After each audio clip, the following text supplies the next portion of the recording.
and the preacher keeps calling you out like he a fiend. Somebody come up to the altar and come clean. But if he ain't all clean, how we break free from dirty? Guess we all got our hands tied up. Who can you trust? Trust greed. Cause if anything matters is money, and I'm tired of the schemes trying to take it from me. Where's the light? Or am I just born to insight to unite? But if we don't latch on, who cares, right? Trying to go from broken bullets to financially upright. I see the light, and I see why people be uptight. But if we don't change it all, it won't change itself for y'all. Enjoy your life.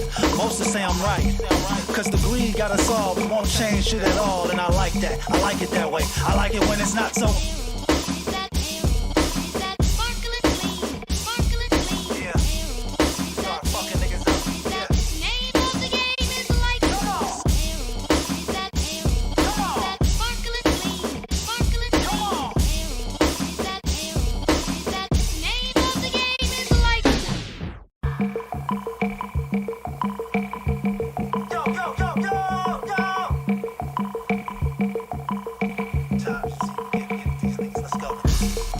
Full of fakes. Just cause they getting money doesn't mean they not snakes. I will give you the burner, but your hands got the shakes. And the bullets cost too much for me to let them go to waste. Trying to stuff something that can't fit inside the safe. And I got a gun too big to ever fit inside my waist. Am I paranoid? No, I just wanna live. 2,000 Busta Rhymes, niggas still ain't safe. I've been crossed the line, niggas still wanna race. Not knowing I'm about to put one in your face. Keep all the ones, put hundreds in the safe. Say the load too big, well I need to get in shape. Never knew the plug, I'm the one from out of state. Keep the blue and yellow Kool-Aid, grind my safe. Keep me unlisted as a nigga rise up. I don't want no attention, I like it that way. I like it when it's not so.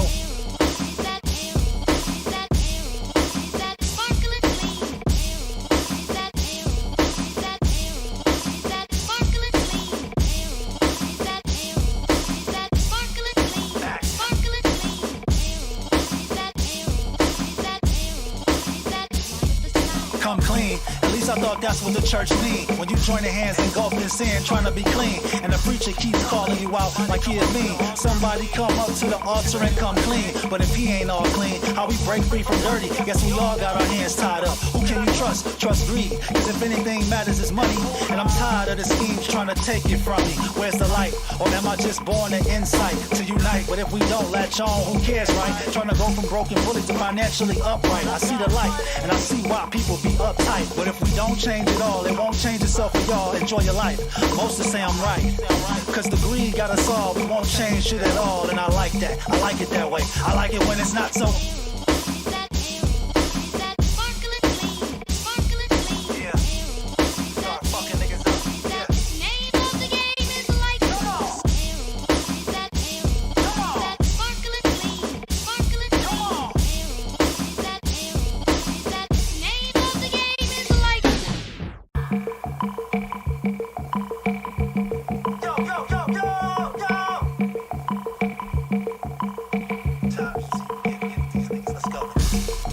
Full of fakes. Just cause they getting money doesn't mean they not snakes. I will give you the burner, but your hands got the shakes. And the bullets cost too much for me to let them go to waste. Trying to stuff something that can't fit inside the safe. And I got a gun too big to ever fit inside my waist. Am I paranoid? No, I just wanna live. 2,000 Busta Rhymes, niggas still ain't safe. I've been crossed the line, niggas still wanna race. Not knowing I'm about to put one in your face. Keep all the ones, put hundreds in the safe. Say the load too big, well I need to get in shape. Never knew the plug, I'm the one from out of state. Keep the blue and yellow Kool-Aid, grind my safe. Keep me unlisted as a nigga rise up. I don't want no attention, I like it that way. I like it when it's not so.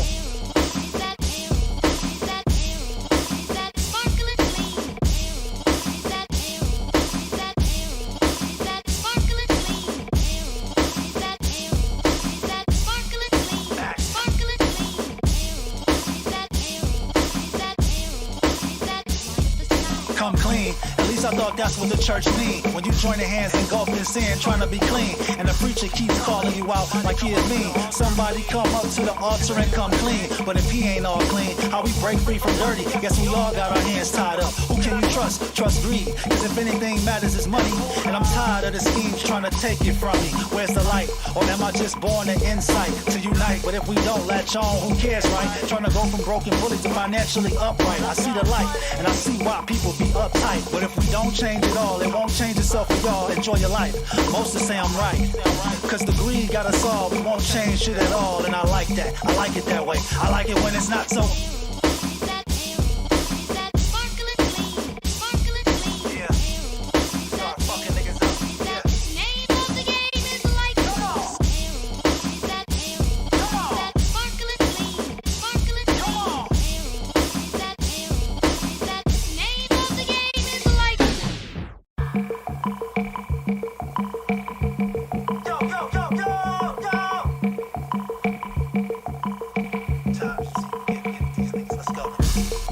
Full of fakes. Just cause they getting money doesn't mean they not snakes. I will give you the burner, but your hands got the shakes. And the bullets cost too much for me to let them go to waste. Trying to stuff something that can't fit inside the safe. And I got a gun too big to ever fit inside my waist. Am I paranoid? No, I just wanna live. 2,000 Busta Rhymes, niggas still ain't safe. I've been crossed the line, niggas still wanna race. Not knowing I'm about to put one in your face. Keep all the ones, put hundreds in the safe. Say the load too big, well I need to get in shape. Never knew the plug, I'm the one from out of state. Keep the blue and yellow Kool-Aid, grind my safe. Keep me unlisted as a nigga rise up. I don't want no attention, I like it that way. I like it when it's not so.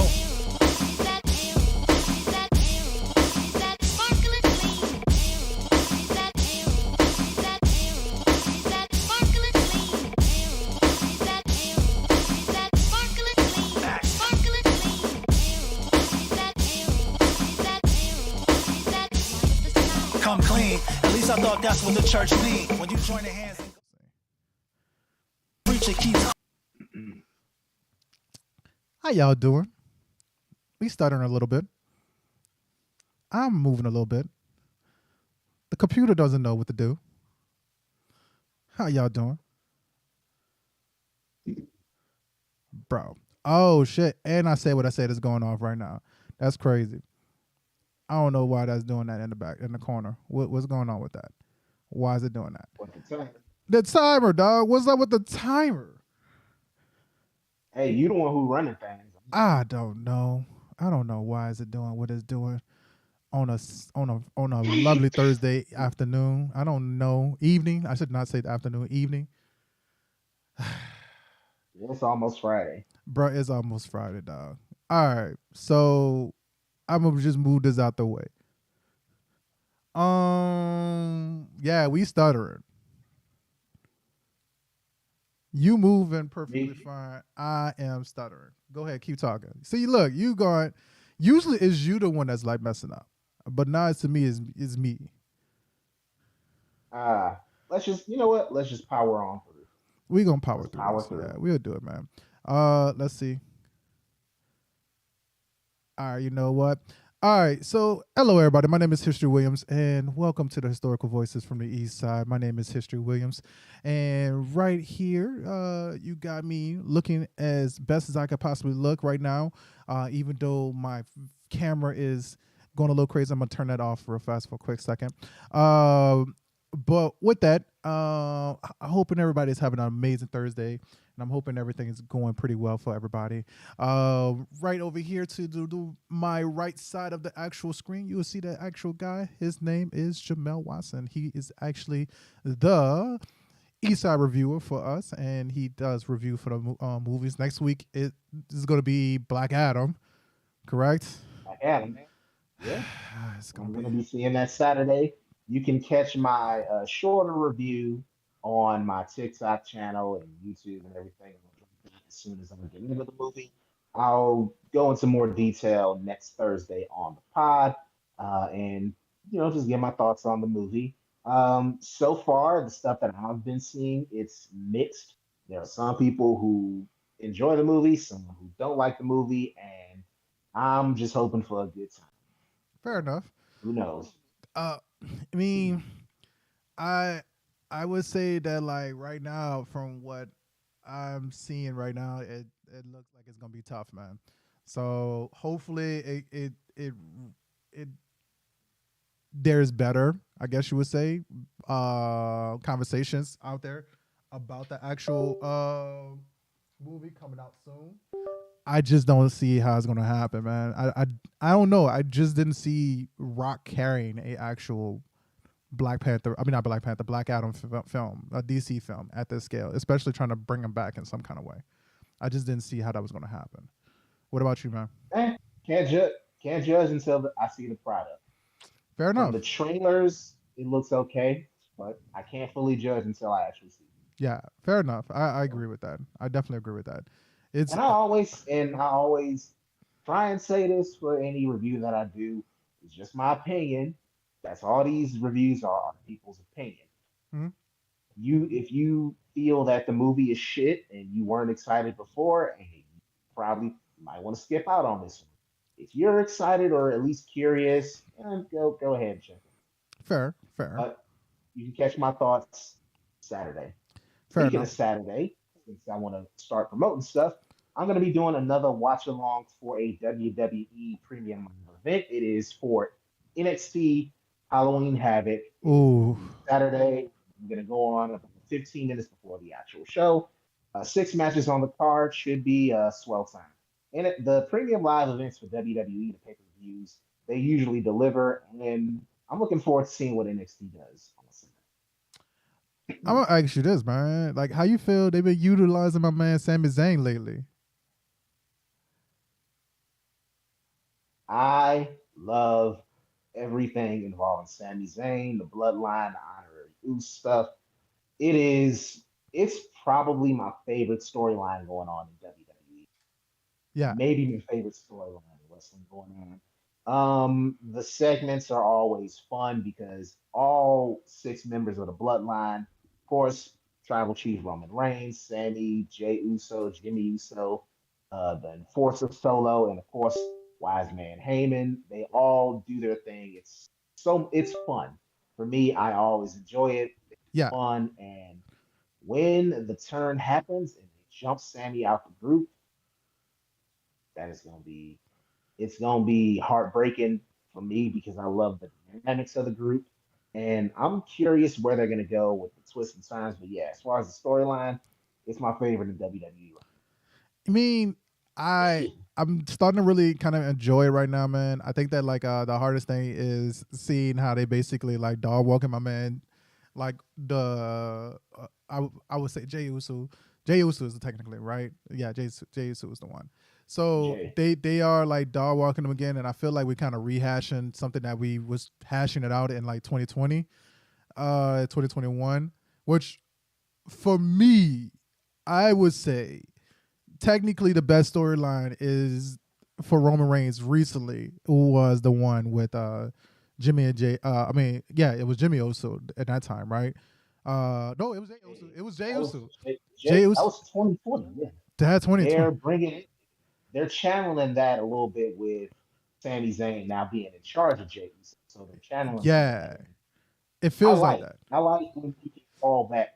You can call back to things, and I think the kind of structuring of it is that Jey Uso went through all that shit to get accepted as part of the bloodline as the right hand man, and Yeah, he sees Sami Zayn kind of get an easier path, and he's pissed, and so now he's probably just looking like, oh, so he's not he in his eyes, he's like, yo, I'm not crazy. I earned my spot here. Now you got this outsider. And so I like that angle and I like the tweaks that they're doing with the characters. Jey Uso basically being an angry ass pit bull that you don't want to get let off the chain.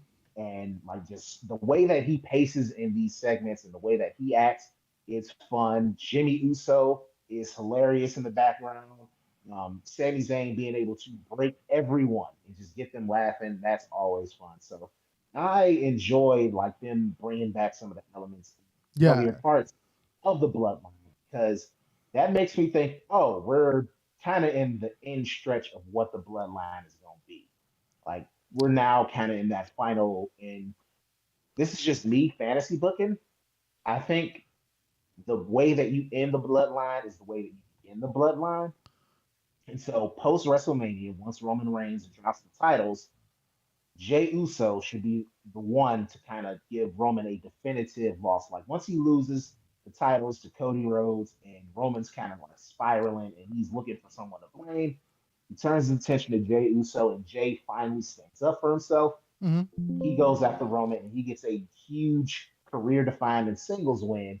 And Roman can go continue to be kind of a part timer and go on to the next phase of his career. And we see Yeah. where Jay and Jimmy go. I think that would be a kind of a neat way to kind of put a bow on what the bloodline has been for the better part of 3 years. Yeah, that don't sound bad, man. I would watch your pay per view. I will give you that. It sound like though this is supposed to be the storyline that like the Daniel Bryan storyline, in a weird ass way. When he went to go from like Royal Rumble, he fucking technically lost, and then he go to WrestleMania and actually take that win. You know what I mean? So it feels like that Daniel Bryan like miracles win that happened in like what it was like 2016, 2014. 2014. Yeah. Yeah. So yeah, it was 2014. God damn, I had just got out the army around that time. seven Yeah. years ago. Shit. It feels like it's been Yeah. so Crazy. long. It has like 7 years went by just like that. Like no, Yeah. technically that was 8 years ago, 2014. So yeah, time Ugh. flies by. Yeah, Yeah. it is weird. Like not just with wrestling, it's weird thinking about how long ago stuff that seems recent actually happened. Yeah. I still think of like certain shows as relatively new. Like Rick and Morty, I still think of as a new show. Rick and Morty has been around for 6 years, and it doesn't really seem like Yeah. it. And like in terms of wrestling, to go back to that, the Shield are about to celebrate their 10-year anniversary at Survivor Series. Like that Yeah. was like it's been 10 years, and it's just wild because I think of them like they're like I still see them as like newer than like a John Cena or a Randy Orton, but nah, they've been hanging around for 10 years as who they are, who they are now. And so it's just one of those reminders like, yeah, you're getting old.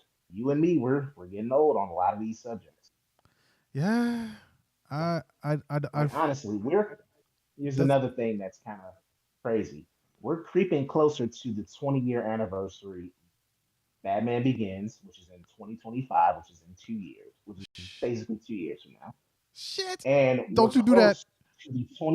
we're close to the 20-year anniversary Don't you do of that. Iron Man and the beginning of the MCU in 2028.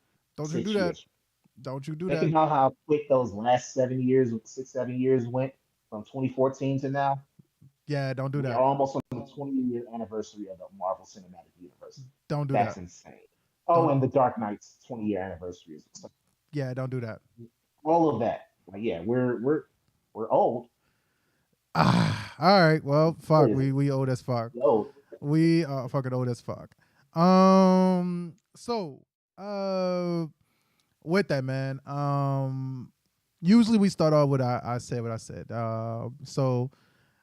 Lately we've been doing we've been going over in our fucking time. So I'm gonna add a stipulation to this, man. 2 minutes on the clock. When we give our first answer, we respond to that answer, and if it takes time, it takes time. But with that, man, 2 minutes on the clock. So new question happens, but then if we respond, that's perfectly fine. But question is directed towards a person. The person gets 2 minutes to answer the question, and we respond based off of that. So let's go with I said what I said. Let's do a little bit of a simple one. Um, with that, man. First I said what I said. Kanye West got in trouble with the Semitic conversations that he's been having. The most common one that we actually are hearing right now is champs. This is not about Kanye West. This is actually about Nori. A lot of people have been kind of feeling mixed because of the fact that Nori went on to actually apologize because of the whole situation with the comments about George Floyd versus Tucker Carlson and other people who actually interviewed Kanye West. I'm going to ask you just a simple question. Should Nori have apologized for the comments that happened with Kanye West? Here's the thing: if Nori seems like, unlike Tucker Carlson, he seems like he wants to be responsible. Tucker Carlson does not give a shit, and so Nori, from his perspective, he's like, all right, I see where I could be better. Because Nori, I think he's been Drink Champs is actually a very entertaining podcast, and Nori sometimes can let people go off a little bit and go on tangents. But I think that him kind of recognizing what happened, Hmm. I respect that. I respect that from that perspective. I have no respect for Tucker Carlson or any expectation that a Tucker Carlson would apologize or kind of wrangle a situation to be responsible as a journalist. Cheers. I don't have that expectation for him. I don't respect him on that level. So he's not going to like I'm of course I'm not surprised that he didn't apologize. And I think if you're one of these people who's like, oh well, why Nori gotta apologize? Because Nori apparently has some type of conscience to him. Like Nori could have been petty and just been like, nah, not apologize, but he took responsibility and he took control of the situation. And I think he might be a better interviewer going forward if he's gonna take that attitude. But yeah, Nori apologizing and saying, hey, I should have checked Kanye for the bullshit that he was saying. Complete respect for it because he should have taken more of a command of that interview and challenged Kanye with better questions when Kanye brought that bullshit up about George Floyd. But, there are people who are just like, nah, never apologize. But it's like, nah, you can apologize. Like, contrary to what anybody might say, you can apologize and you can admit when you're wrong. Like, that's not a sign of weakness. That's not a sign of you being faulty or anything. That's a sign of you being mature. So That's what I say. so here's my only dilemma with that. I do think that he could have taken more control of that conversation, but here's my thing, and this is the part that like I feel like it's tough as a person who's doing interviewing or moderating is the fact that first off they got alcohol involved, so realistically it's tough Yep. to be able to actually have this whole conversation and be serious about this conversation when there's alcohol involved. First off, I have a tough time moderating for both of y'all when there's just no alcohol and maybe a little squig of liquid death involved. So I kind of see where it would have been tough, but Nori wasn't the only person that was in there. You mean, and they had the other co-host that was inside of it as well. With that, I think it's very tough to be able to actually point that finger towards him when it comes to that part. The part that I would say that is very damning on his part is the fact that it did seem like throughout that interview, the 3 hour and like what 40-minute interview that they had, it definitely seemed like he was on board for a lot of shit that Kanye West was saying. Am I correct? Do do you agree? And I think that I could see where you have that. I think that on the tip of Nori being like he wasn't the only one in that room, but he's the one whose name is most associated with that podcast. It's Yeah. like, yeah, there are other people, involved in kind of interviewing, but at the end of the day, it's still on Nori. How I do see where you're coming from, saying, well, Nori may have been going along a little bit with what Kanye was saying because Kanye was spouting a lot of talk that is popular amongst certain circles of Black people, Yeah. particularly as it relates to Jewish people. So I do think it's kind of messed up that he didn't that the part that got him more in trouble was the anti-Semitism and not the White Lives Matter shit or the George Floyd kind. Like but as someone who's not entirely knowledgeable about the Jewish people or a lot of the history that goes into who they are, I can understand why a lot of Jewish people would see the shit that Kanye was saying as anti-Semitic. And it's a larger point that I do think we need to address is that if you aren't accustomed or if you aren't used to being around a certain group or a certain culture, you're never going to understand what kind of triggers them. And I think that a white person is never going to understand why seeing a White Lives Matter shirt is triggering and anger inducing to people. And I don't think there's a black person who ever see the comments that Kanye West made and fully understand from the perspective of a Jewish person why those comments hurt. And I think it's gonna take more empathy and it's gonna take more understanding from people because you see this all the time when a certain group, when things are said about a certain group, there are people who come out and say, "Hey, how is that anti-Semitic? How is that racist? How is that homophobic? How is that transphobic?" And it's like you're never going to be able to fully understand pain and struggle of that group because you're not a part of that group. And so, on that perspective, you should not come out and tell this group what they should or should not be offended by. It's Yeah. like you can't control that. Like, I, as a dude, I can't control and I can't fully say what women should find sexist or what person who's gay would phobic. Can't can't relate. I'm not a part of that tribe. I can't relate to that struggle, and so I'm not going to then turn around and tell them like, "Hey, you shouldn't be offended." Yeah. That's my perspective. So what Kanye was saying does seem, from what I've seen from like Jewish writers and people who have responded to it, there's now a little bit more understanding of okay, one of the most influential people on planet Earth, Kanye West, is saying some bullshit that's anti-Semitic, and with how there's a paranoia amongst Jewish people about, hey, this is a slippery slope to blaming Jewish people for like saying Jewish people control certain businesses and certain industries, and then blaming them for things, and then bam, you're now it's fucking Germany during World War II, Yeah. and now we've got like that sort of situation. So it's more understandable now.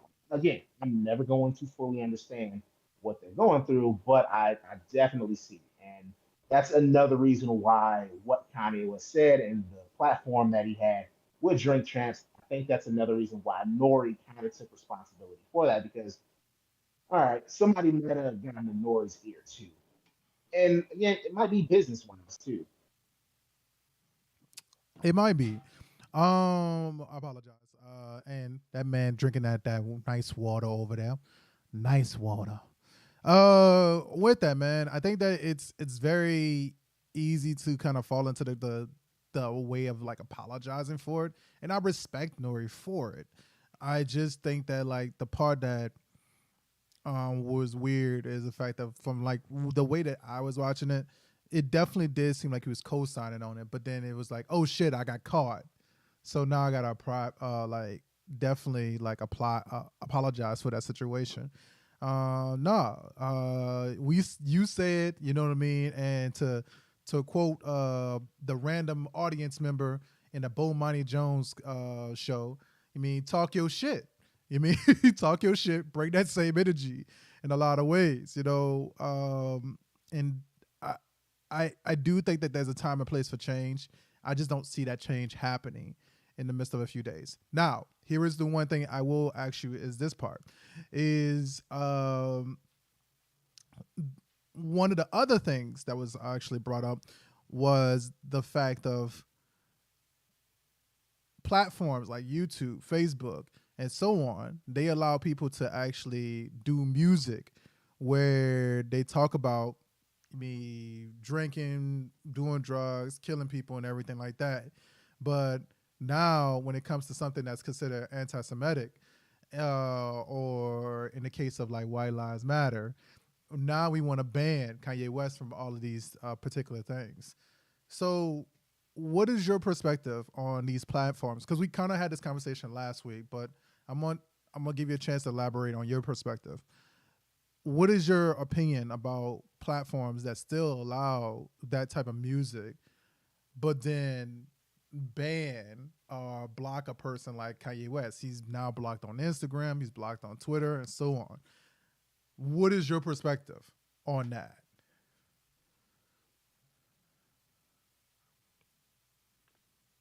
I'm not sure if banning outright. Like, here's my thing. People kind of get the idea of your freedom of speech is being stamped out. They kind of get that twist. Yeah. Kanye West and is not being barred from posting on a social media site like Parler, which he's trying to. He's not barred from creating a blog or a newspaper. He still has his First Amendment rights. He just doesn't have the right to post or speak on Twitter or Instagram or any of these other platforms. The thing that people forget is that these sites are like they have terms of service, like they have user agreements, they have terms of service agreements. You, if they find out that hey, your behavior ain't exactly in line with our terms of service, they have the prerogative and they have the right to shut that shit down. It ain't your freedom of speech being barred. There's plenty of ways that you can get your voice out there. You can go on your local access TV and spout your nonsense. You can do, again, come up with a pamphlet and start passing that out. Plenty of ways, but you don't have, no one has the right to a social media. No one does. Whether that's some, they're posting stuff that I agree with or disagree with. None of us have the right to a social media account, period. Whether that's YouTube, Instagram, Twitter, Facebook, whatever. You don't have that right. Sorry. That's not it's not an inalienable right that's spelled out in the Constitution. It's you have the right to free speech, you can do all these other avenues. You violate the terms of service or the user agreements for these platforms, they have the right to kick your ass in. Simple as that. Now, if they decide that your content is harmful or your content is, say, racist or homophobic or anti Semitic or very misogynistic, they can take that off at any point. Now, do I think that all of these songs or musicians or these artists or whatever, do I think that people who have some of these more dangerous views or views that are more bad, such as like drug music, not necessarily are things that I would keep on the platform, but they ain't violating the terms of service agreement, so those can stay. Say what I say. Was late on the dime on that one, man. With that, man. So now let's go into recent news, man. We got Creed. Creed is coming out with some new shit, bro. Three. Bruh, how you feel about it so far? The first trailer, I actually think the movie's going to be. I think the movie's going to be pretty good. It's going to be directed by Michael B. Jordan, Frank Coogler, the director of the first Creed. He's been a producer on both this and Creed 2. And your boy Jonathan Majors, Kane the Conqueror, he is looking to kind of paraphrase or quote Vince McMahon, dude, God damn, he's jacked. He is just buffed out and swole, and it's just like, all right, Creed, he would get his ass kicked by this dude. Like he not only looks buff as shit, he also looks crazy. So Prison has done a number on this dude, and I think the story could be really good. Creed 2 was kind of a letdown for me, but the villain, Drago Jr., he was good, and so I'm hoping that this movie can kind of be a bounce back.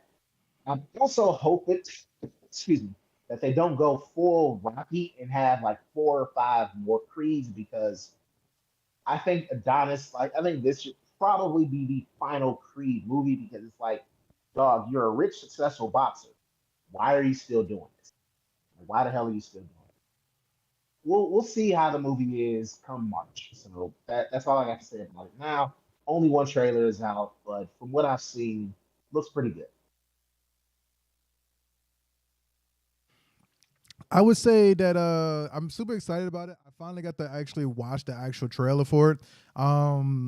It seems solid. It seems very solid. Just like how Jonathan Majors looking that goddamn that trailer, bro. I wish that they were. I don't know. Maybe they are gonna kind of go that route where that's Clubber Lang's son, but I don't think that's gonna I go that don't. route. I wouldn't want. I don't want I that. I think that agree. would I be agree. it'd be kind of cheesy. It'd be like, hey, he's just facing all the son of Rocky's first opponent fought Drago. Now he's fought Drago Jr. He's I fighting agree. Clubber Lang Jr. Like, I'd rather it stay like, hey, disconnect a little bit from the Rocky stuff, because the thing that to me has kind of held back the Creed trilogy, even though I really, really love the first movie, it's hampered by, in a lot of ways, it's kind of hampered by being Rocky's story still. And I think that Fair. it's good that Sylvester Stallone is now out with the picture. Picture. Yeah. Rocky is now officially retired as a character. This can fully be the story of Adonis Creed and this person from his past. I I agree. think that's a smarter way to go about it, and let him fully let him have the focus and the focus of an entire movie instead of having to kind of share it with the iconic character of Rocky. He's already got Apollo Creed on him. He doesn't need fully in the shadow of Rocky for a third movie. Let him stand on his own for this movie. I I agree. I agree. I think that like the when I say that like I would have been kind of excited about the Clubber Lane thing, it's because the fact that I felt like out of all the characters, that seemed like that was been the most organic. The original theory was that like instead of having like Rocky be the only one sick, have it where we talk about like the aspect that there's no retirement plans to this, right? Whereas I didn't get to see two, so I can't say shit about two.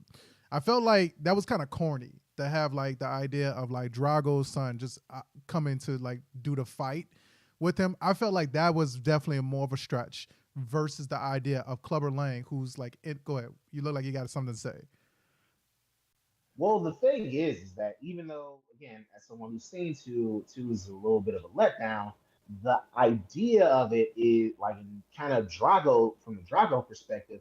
It's good because if you go back all the way to Rocky Four, Drago lost the fight to Rocky, and in Creed Two, it's telling the story of Drago like when I lost that fight to Rocky, I lost everything because again he was still in the Soviet Union, and I don't know if you up on world history or not, but a lot of these countries around the world, when you lose a sporting event, you are kind of fucked in your country. And so Drago, he experienced that. His wife left. His wife left him and his son. Like like his whole life kind of collapsed from that moment on. And they tell that story in Creed 2. I actually like that perspective. And I like jackass Drago Jr. going after Creed.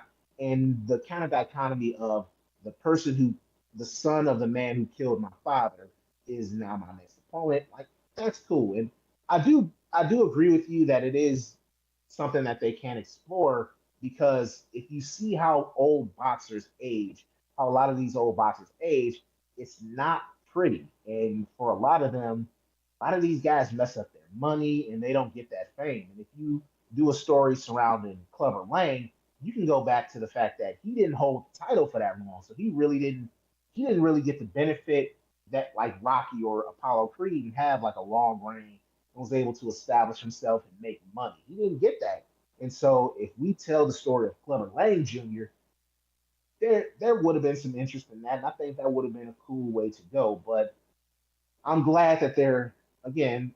I think that would have been kind of a cool way to go, but I'm glad that we're seeing the story of Adonis and someone from his past, Having a new not connected character. to Rocky or his, yeah, exactly, That that completely new character. that definitely seems like that makes sense. I'm not mad at the idea of it. Like I said again, I just think that it would have been cool to be able to actually see because originally what was the idea that was pitched at one point in time was that like Clubber Lang is this homeless man. They wanted to bring back Mr. T if possible. But I think Mr. T's right now, he's really in real life really fucking sick. So having Mr. T come back and he be like this, basically like this homeless broken man, and kind of like in the same kind of story where you kind of repeating one part where he has a strained relationship with his son, and his son is also trying not to get in the shadow of being a Lang as well. And now you had the dynamic of like, oh, I made this other kid out of prison, made it out of his dad's name, but now I'm trying to be a Lang and actually be proud of the fact that I'm a Lang, even though I have a strained relationship Whereas Adonis didn't have that at first. It wasn't until he became a Creed that, oh, everybody wanted to pick him up for fights. And so kind of having that like that Vegeta complex, or more so on the Clubber Lang son aspect versus actually just like, oh, I'm just gullible and I'm gonna be Goku, Son Goku for forever. And then I just kind of come into the like the aspect of owning my name of Kakarot. You get what I'm saying? It. But now I just told a fucking story of Dragon Ball Z in Creed 2 or Creed 3. I just realized that. Let's move on. Next fucking thing. So this is actually really a simple one, man, and I'm done when it comes to I Say What I Said, actually. So I think that you may have some questions as well.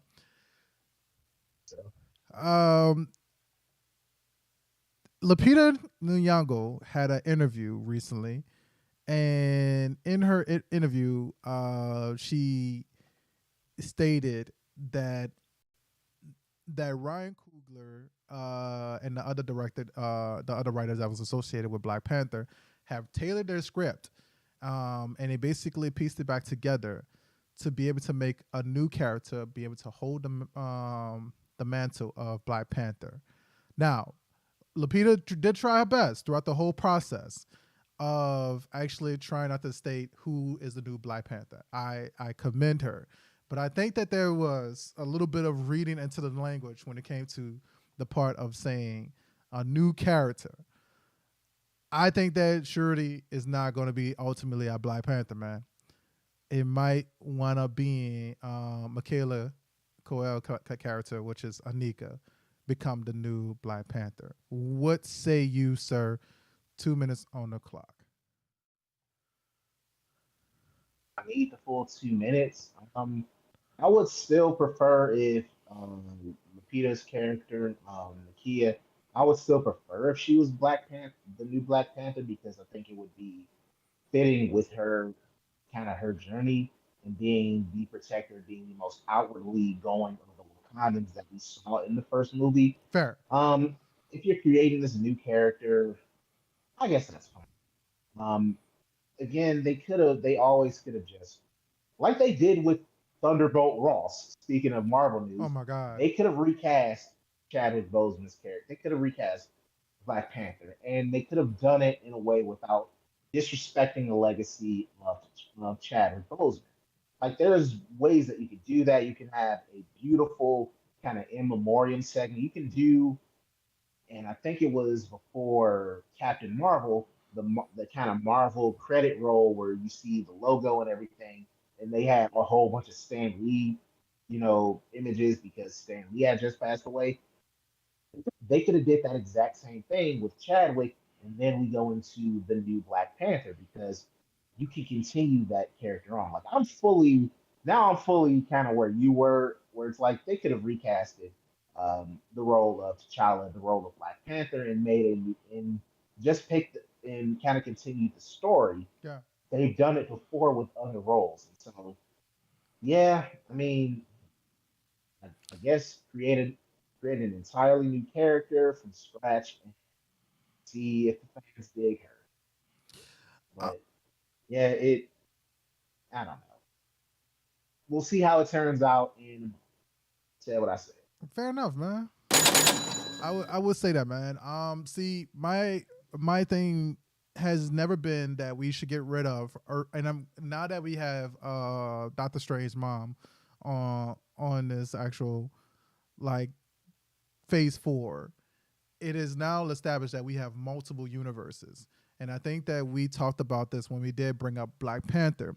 We could have a T'Challa from a different universe. And it doesn't necessarily have to be Chadwick Boseman.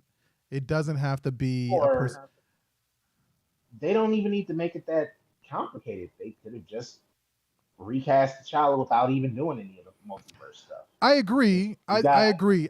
But I feel like that would have been much simpler. It would have been simpler. I feel like it would also it would not cause the fighting as much, if you would have said that, like, oh yeah, we recast T'Challa, but it's not the same T'Challa from Earth 616. Let's go with a different story, basically saying that, like, oh yeah, there is a T'Challa or T'Chaka, because technically T'Chaka was a Black Panther, so we could say in a different universe T'Chaka actually outlived his life. Well, was Black Panther, and that became a whole thing. So I do believe that it could have been recasted, but recasted with better storytelling. I am. I guess it seems like I'm walking the gray line when it comes to the actual idea of having a different Black Panther. I just I think it would have been cool fuck with the idea that, like, also another idea was the snap has happened, and now that we had the snap that happened, who takes up the mantle? Well, we have multiple different, like, tribes as part of it. Why don't we have a Black Panther for each tribe defending Wakanda? So now you got the Queen Mother, which is Ramona Angela Bassett. She takes over a mantle. You still got Nakia, who's take over, as well as also now that it's kind of like back, instead of having to be a Dora situation, it would be actually be the Black Panther mantle is actually just a bunch of people who are actually protecting you Wakanda as like a force, a group itself. That would make sense to me. That seemed like that'll work for me on my end, my perspective. But with that, man, that's me. So what is some questions and what's some of the news that's been happening this week for you, sir? Got nothing. There's no real big news that's come up. I did mention Harrison Ford is now going to be replacing the dearly departed William Hurt. He passed away last year, and Harrison Ford is now joining the MCU to become the new Thunderbolt Ross, Mm-hmm. and he's going to be Red Hulk. Hands And down. his first movie is going to be Captain America: New World Order, NWO for life, brother. Hell That's yeah. going to be coming out in a couple of years with the leader as the main villain. I'm cautiously looking forward to that movie. And I do think Harrison Ford, like, we don't need to give his bona fides. He's a great actor, but he's also in his 80s. And Thank you. like with these roles, Thank you. they usually want to have people who are going to be able to be around for a decade plus. And so if he does become a Hulk, like that could be a way to like have him off screen and like mocap and voice the character. So he could do it for like one or two movies possibly, but that's the only concern is like he in his 80s. Yeah. I Like it's a dick thing to say. Like honestly, it is a dick thing for me to say that. But it's like old people do.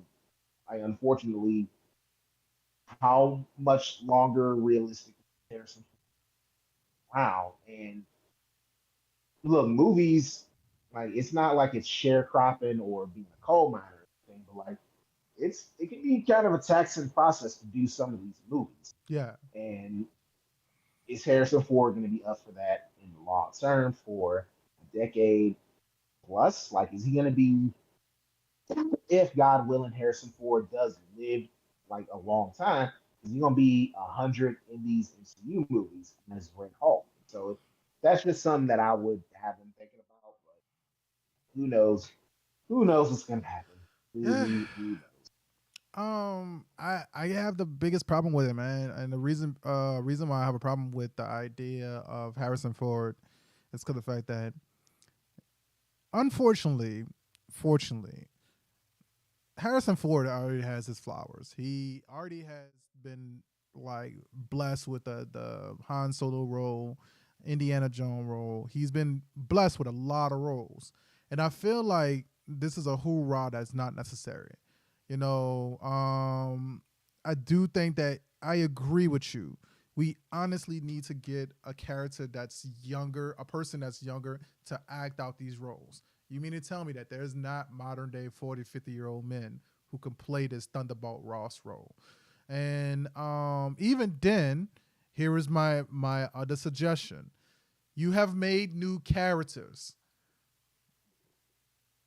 make a new fucking like group and say that like unfortunately he died the same way that we're gonna do a praise movie for T'Challa in this. We can do a Hulk movie where we sitting there and praising the greatness of Thunderbolt Ross and we're honoring him by making the Thunderbolts. You know, it could be that.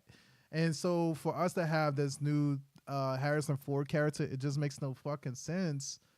To have this old man who probably is going to be part timing throughout the whole process do this job. I would have been more accepting, and I'm not a fan of him. I would have been more accepting of a Tom Cruise playing Thunderbolt Ross than the fact of having this fucking guy, Harrison Ford, doing this job. Huh? Tiny Tom Cruise Bro, is I'm not a. Thunderbolt Ross. Yeah, I mean Tom Cruise is in his 60s, but he has an unbelievable fountain of youth, so he could have worked, and conceivably he could go for a decade Yeah. as Thunderbolt Ross. But the problem is, and it's a larger problem with how the Hulk has been utilized, is that we haven't.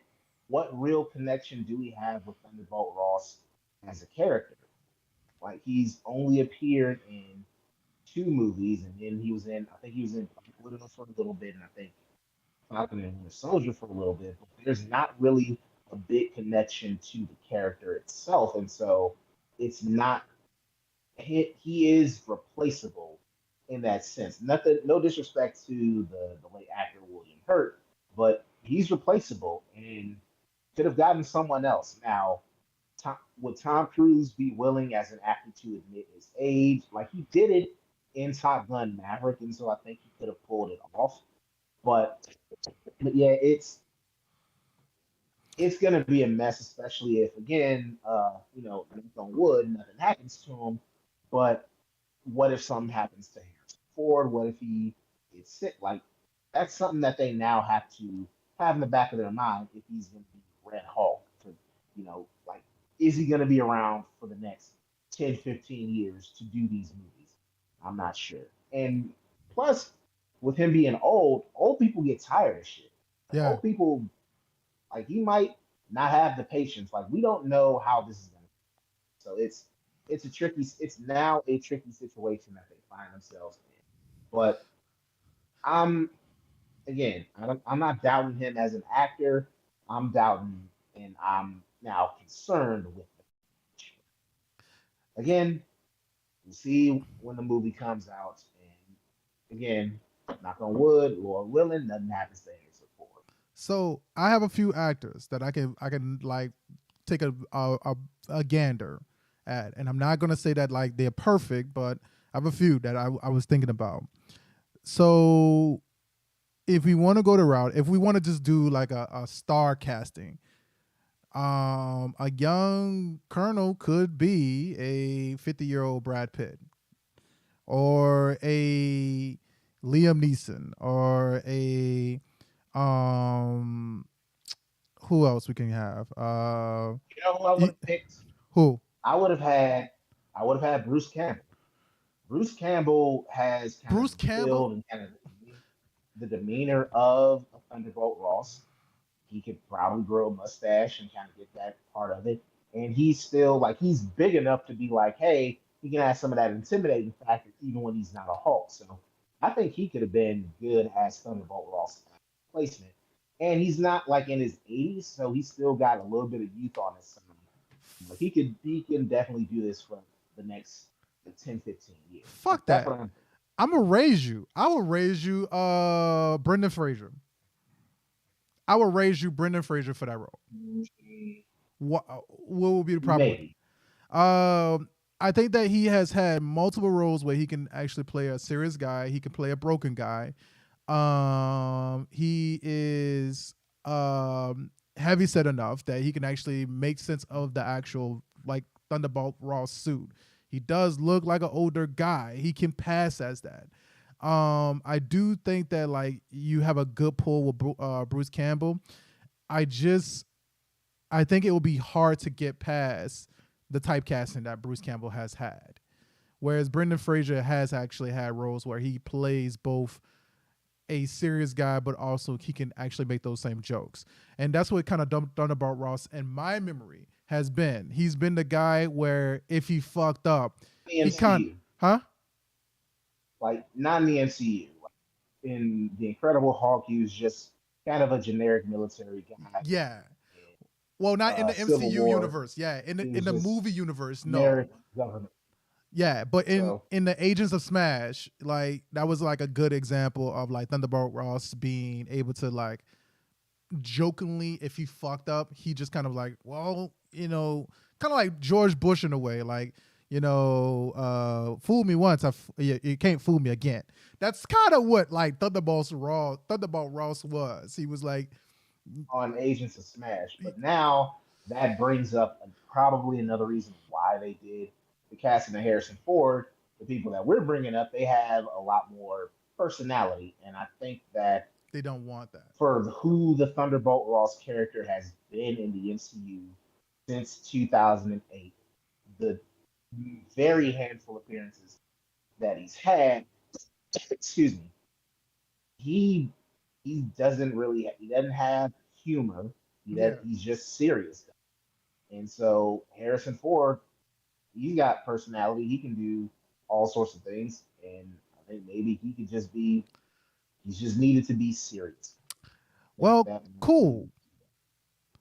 Well, that might be or what they would. Who knows? what about these three people then? Ewan McGregor, Mads Mikkelsen, and Jeffrey D. Morgan. Mads Mikkelsen he's already been in a prominent Marvel role. He was in Doctor Strange. Oh shit! Yeah, he was. He was in that. Can't use him. He was the villain in Doctor Strange. Caecilius. What about Ken Watanabe? I don't think that he was in that. So you're gonna change Thunderbolt Ross randomly to a Japanese dude. That is true. That is true. But why not? We made him change. change races. Change you races. Think that just change races randomly, not a multiverse thing. Just this is who Thunderbolt Ross has always been Japanese. Boy, that'll make it fun. I'm gotta be an older white. You gotta be an older white dude. Can't this ain't no fan. You can't fan cast. If this were like starting off in the MCU, Thunderbolt Ross, sure, I could buy that, but nah, they in too deep for what they are. All right, well then, cool. What about my other picks then? Which was again, Ewan McGregor.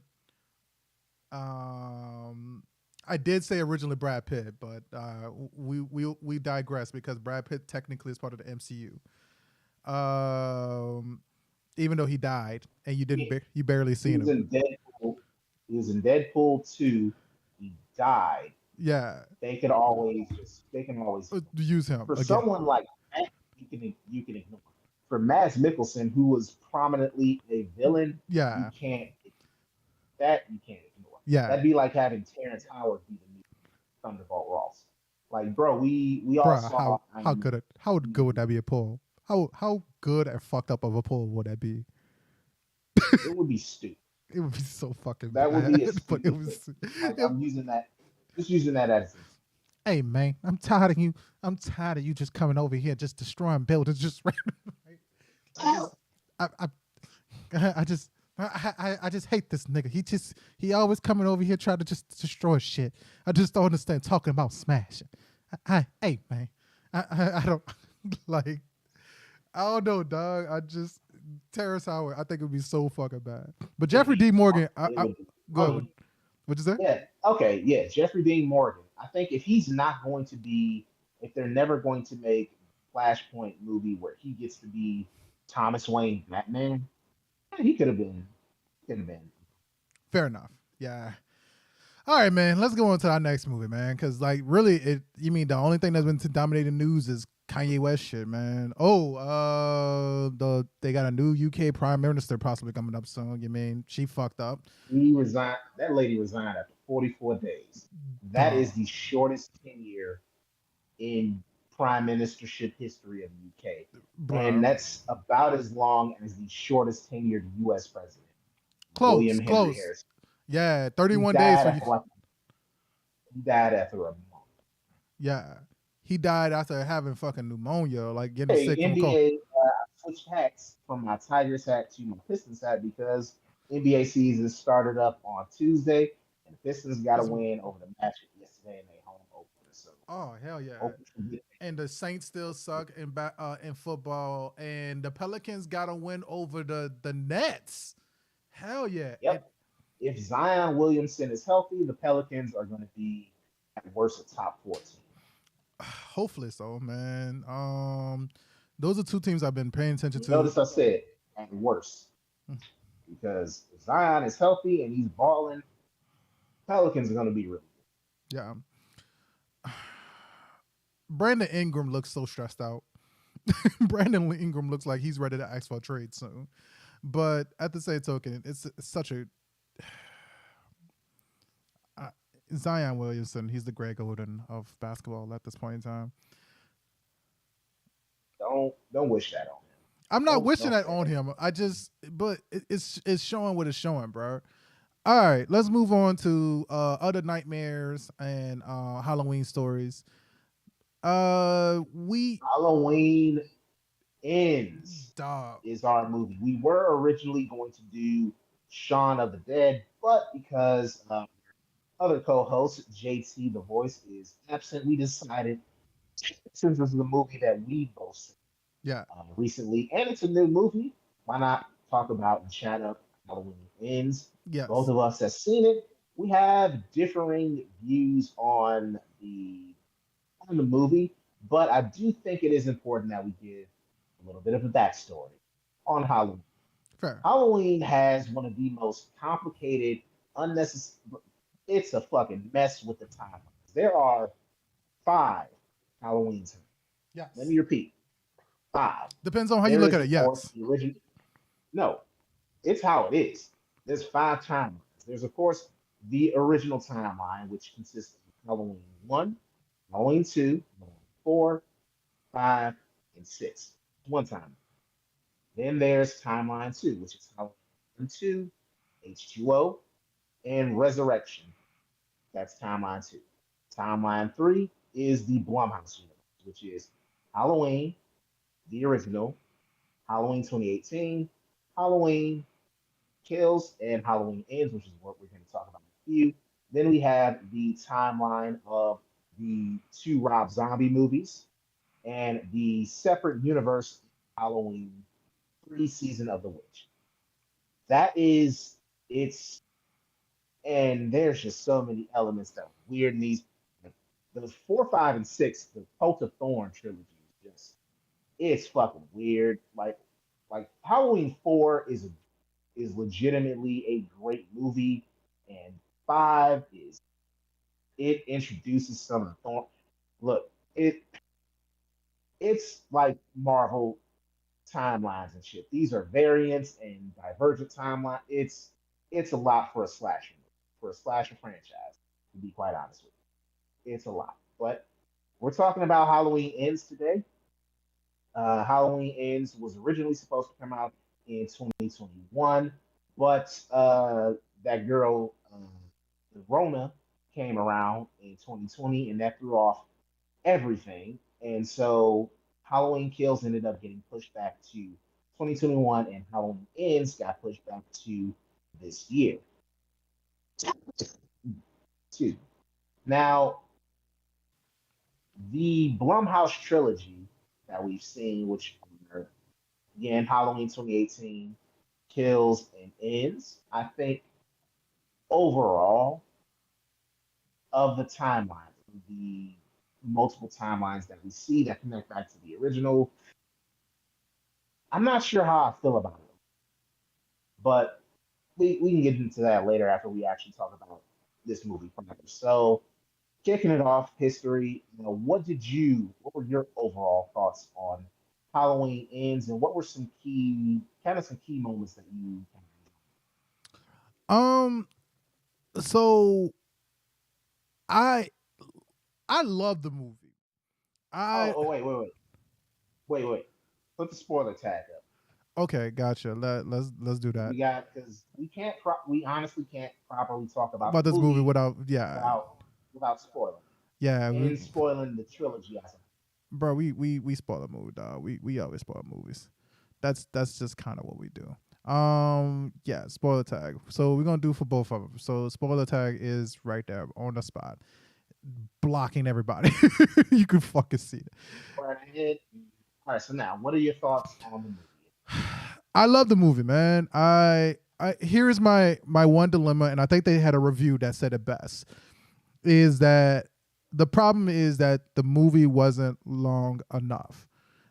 This is one of those few times I would definitely say that this movie should have been longer for what the direction that they wanted to go with. It should have been longer to be able to actually make you understand the dynamic between Laurie's granddaughter and then also the new killer for the town, Mr. Cunningham himself. So I would say that that would be the biggest thing is the fact that it did feel like they rushed the development of like the relationship between Laurie's granddaughter. And give me a second to make sure I pull up her name correctly. Um, Name is Alice. Allison, yes. So I was looking at the timeline to be able to kind of confirm everything with you.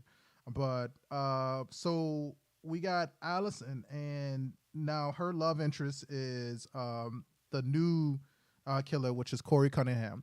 And I felt like with this one was that I love the fact that it still had a little bit of the season of the witch to it, but then also it felt like it still had a lot of the same spirit of like the shape.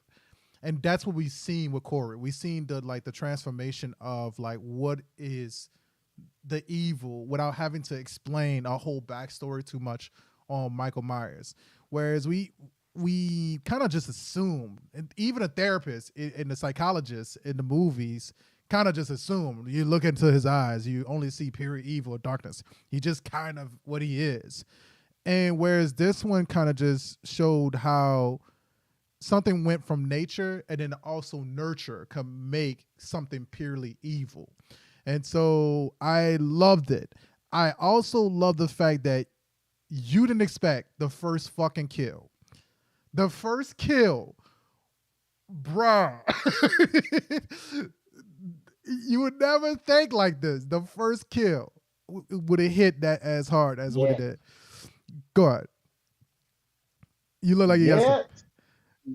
See now, this is where we're gonna divert. I'm Gotcha. not a big fan. I think that, and there are some elements of the movie that I actually do like, and it's the trilogy as a whole that I do like. I think that starting with kills, we started to see the effect that Michael Myers had not just on Laurie, but on the entire town of Haddonfield. I Yes. think that actually is a very interesting, very good way to go about that because to show that these events aren't just traumatic for one person, they're traumatic for everyone. It's had an effect. It's people kind of going crazy.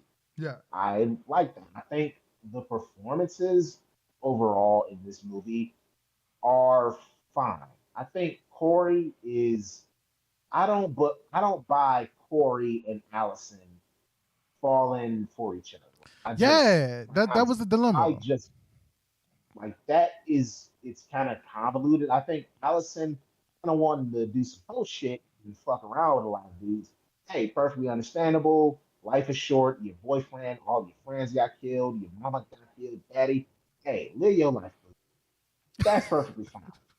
But her with this dude, and also the cop that she apparently That hooked man looked up like with. he was in his Also, 50s.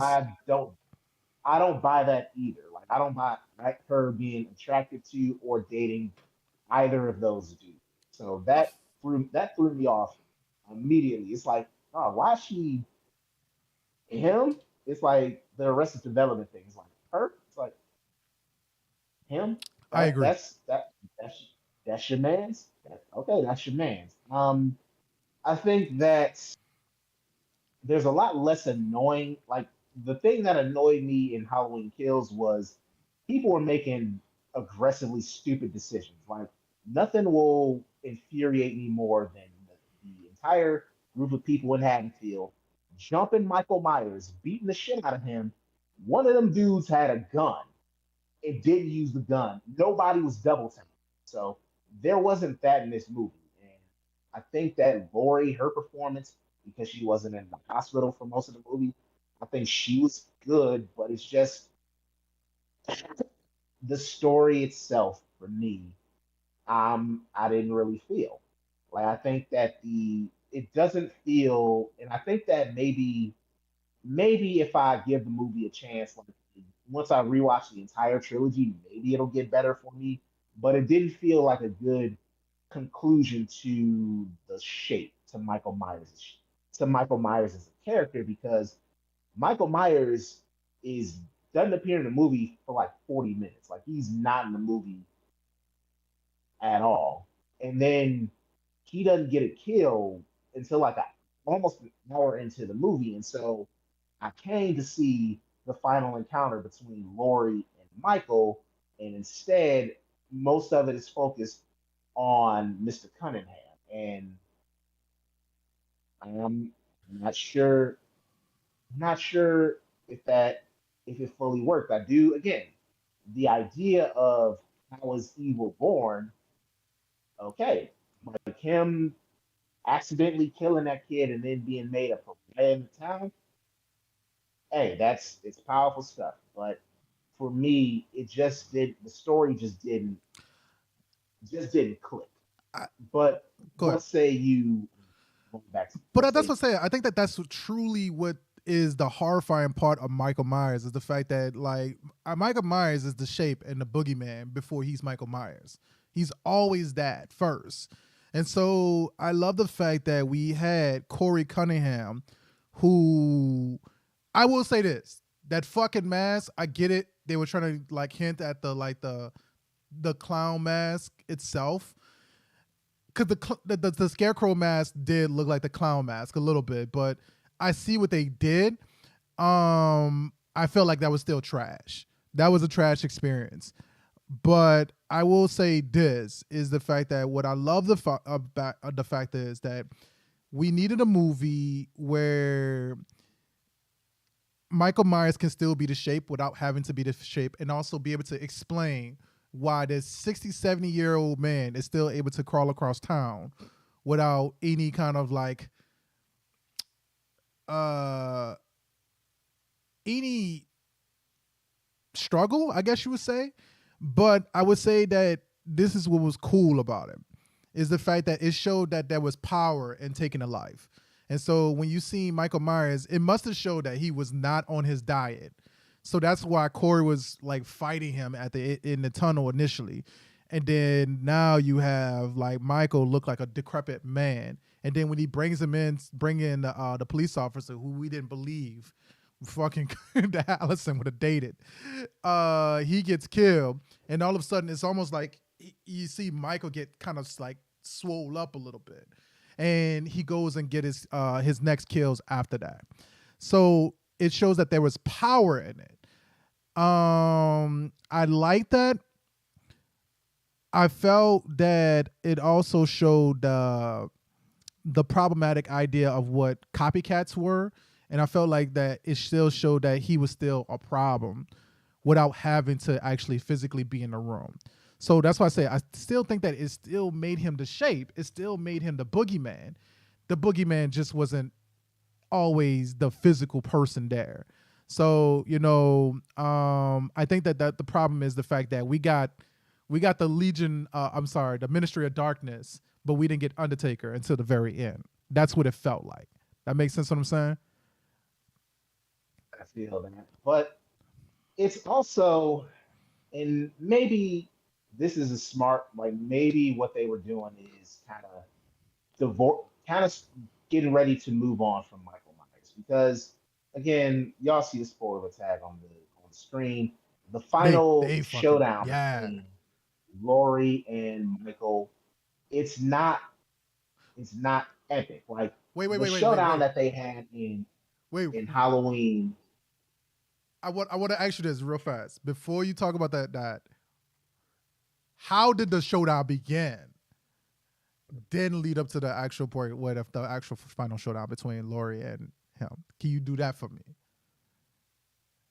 So how the showdown began, Lori apparent like she called the police saying that hey, there's a suicide, and she made it seem like she was gonna kill herself, but turns out Corey went after Lori. Lori. Yeah. She ended up he tried to sneak her, but she ended up being like, "You really think I was gonna kill myself?" Got his ass, shot him, and sent him through the banister and shit. And he ended up fucking almost killing himself like with like while he had the Michael Myers mask. It turns out whole evening Michael Myers just casually strolled over to Laurie's house and he found them, and then that's when we get the showdown of Michael and Laurie.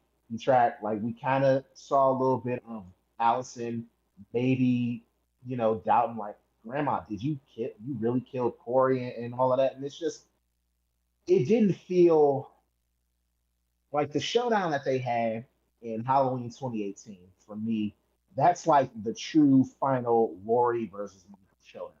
Like him stalking her in that home, her having to fight him, and you see her daughter get involved, shooting Michael, and excuse me, and to me that felt more fitting of a conclusion to Laurie v. Michael. This it felt kind of prolonged, and it was two old niggas fighting, and it was basically to tie this into wrestling. It was like Goldberg versus Undertaker from Crown Jewel in 2020. Like it just felt no in 2020 in 2019. Like it was just old people, kind of huffing, and it was just the last vestige of Michael Myers because Oh, Michael has been through, he went through the ringer in these other two movies. Like he lost fingers in Halloween 2018. He survived a fire. He been shot. He got shit beaten out of him in Halloween Kills, and then he just been kind of a hermit for 4 years in this one. But I don't know. Like I think that for a killer of Michael Myers' stature, I think he should have went out a little more, like a G. But at the same time, I do think it is. I do kind of like them just, once Laurie finally slits the dude's throat, they throw him in the crusher at the junkyard and be like, yeah, there's gonna be no grave or anything like that, and the town is gonna forget and heal and move on. I like that. It's just that I wish that the ride to get there was a little. but see, that's why I say that like I love the fact of the movie itself.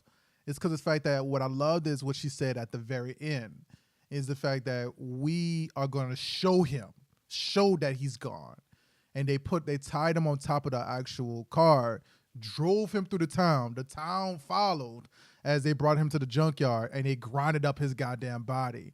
You know, so it showed that like we don't need to be scared of the boogeyman no more. We figured it. We fixed this shit. And even the idea of Corey, like we fixed this shit. We're done. We're over with it. And so like I do get what you're saying. Like with the original Halloween, the 2019 version of it, the 2020 version of it. It'd be technically 2020 version, right? Yeah, 2020 version of it. It would be 2018. It would be 2018 because 20 they set yeah, this because movie it in was supposed to be 2019, 20 four yeah, years. yeah. Yeah, you're right. You're completely right. I apologize. You're right. Uh so the 2018 version of it, like I felt like with this one, when it came to like the actual um Corey Cunningham lived off of that. Everybody was going after the mask. Now, I will say this. It did feel like when they went to do Jason, the Jason Voorhees movie, Friday the 13th, I want to say Friday the 13th 4, which was that they had a copycat Jason Voorhees killer. And That then was 5. 5. All right.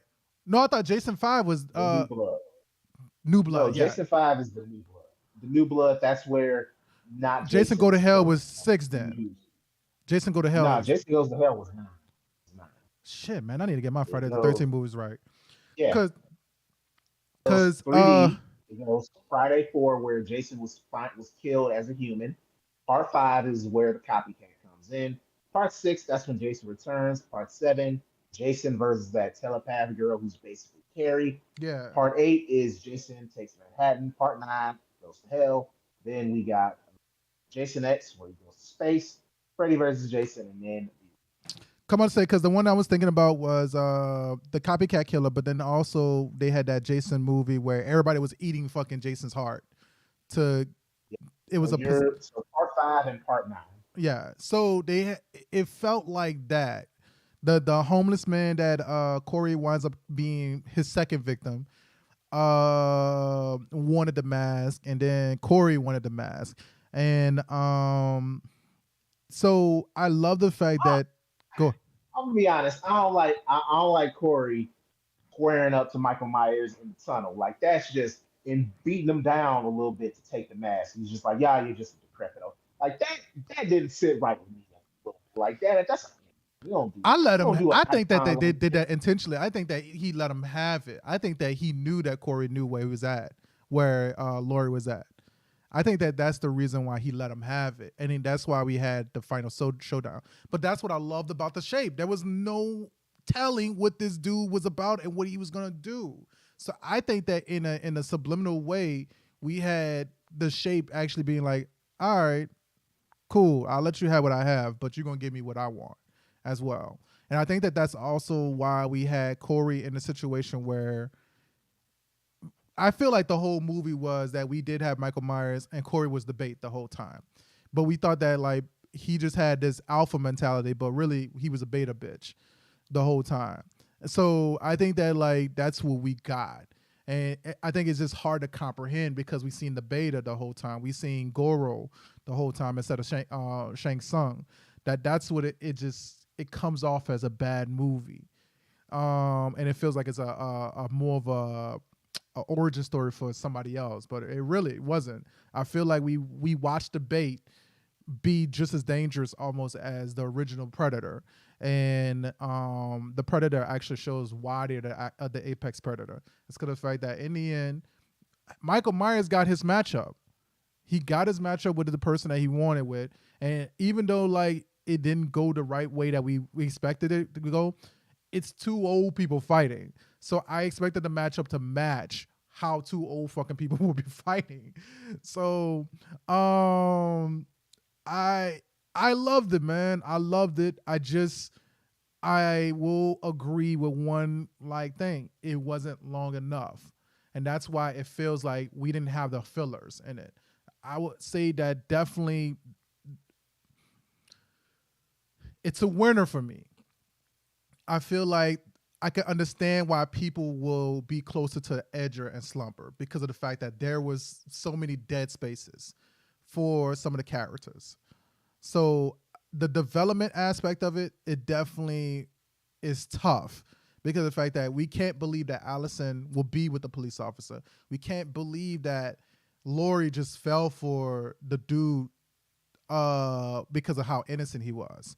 I it felt like those things, but it was the things where you seen Laurie, she was the shape in some way. You remember when your boy fell asleep in the middle of the house where your boy died, the kid died, and then Laurie was sitting back there behind him the whole time, and she was just sitting there getting her Batman on. When your boy turned around to go look back at Laurie to attack her, she was already fucking gone.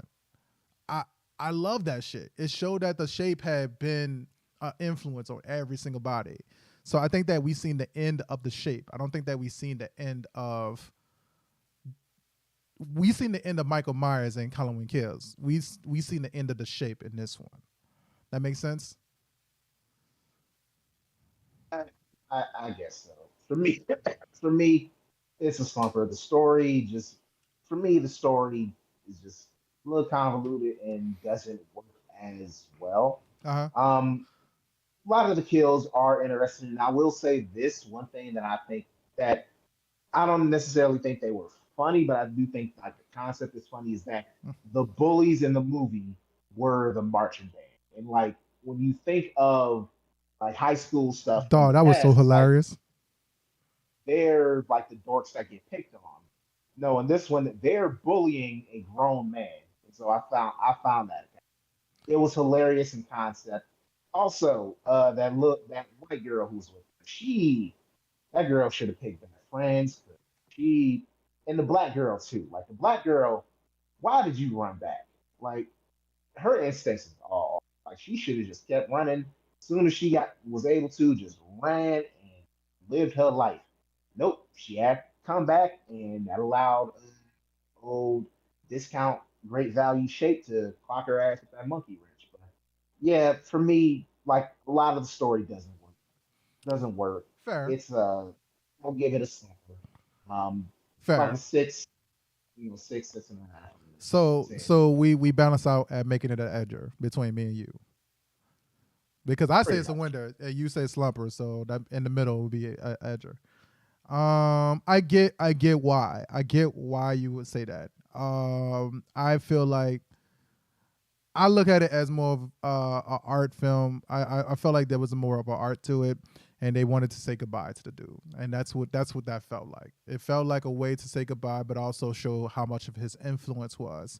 I think that we were scared of Michael Myers, and understanding that like we need to look at it as the shape doesn't necessarily mean that we're looking at the figure.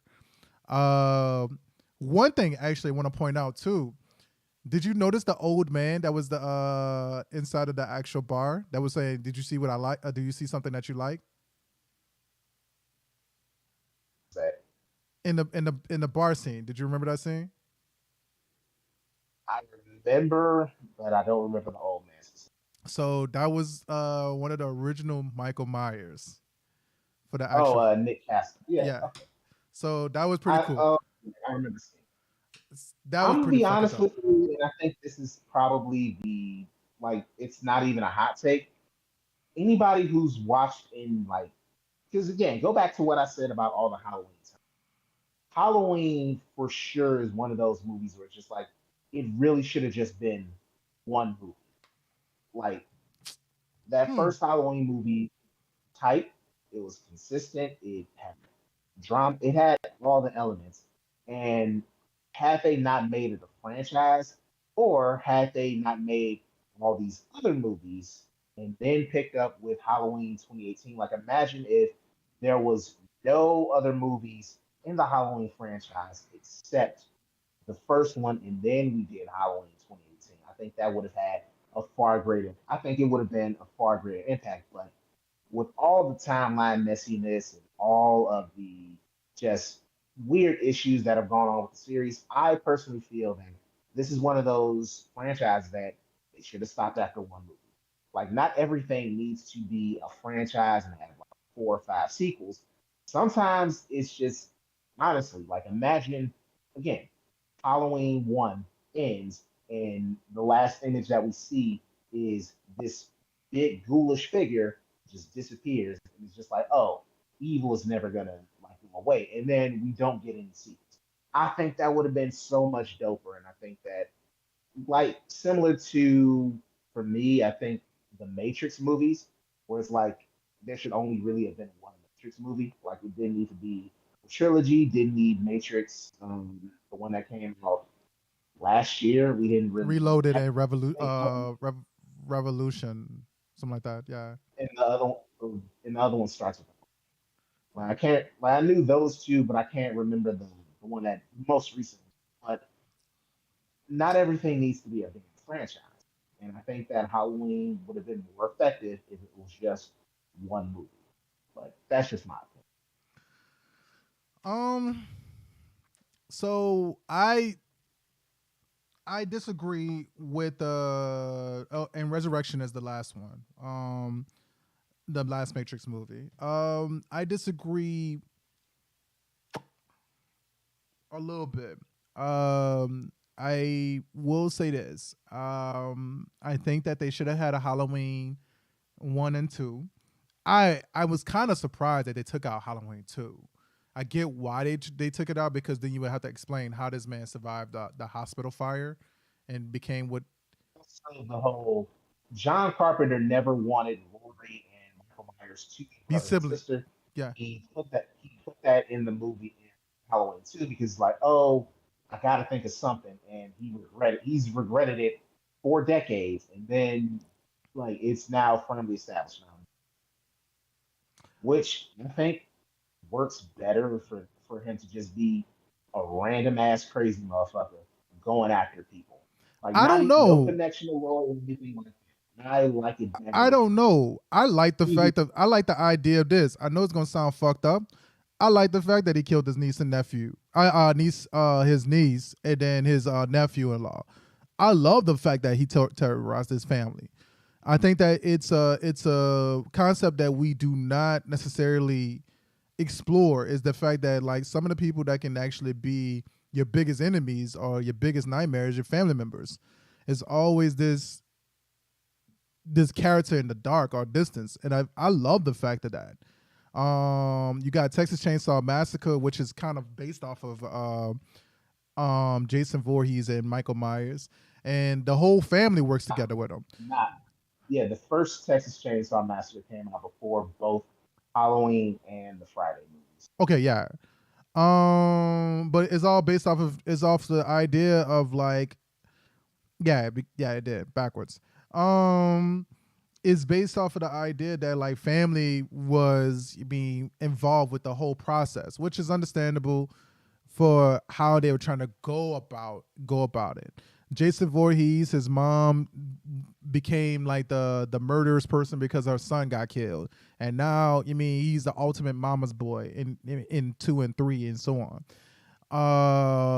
In a weird way, we got that with not Friday the 13th, but Nightmare on Elm Street when apparently Freddy Krueger had a daughter and shit like that.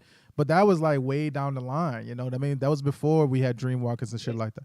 So I it's honestly being done better in the Child's Play franchise. Let me be. I know there's some people who shit on the damn, Chucky that's movies. crazy that you say that.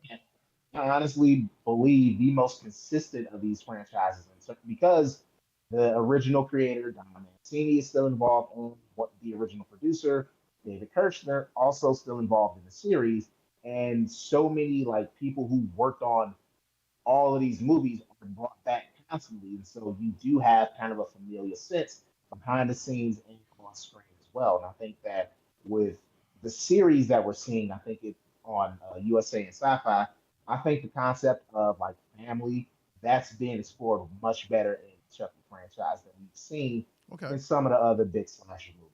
And just shout out to them for being able to keep the crew together for decades now and like kind of being able to evolve. So that's just me.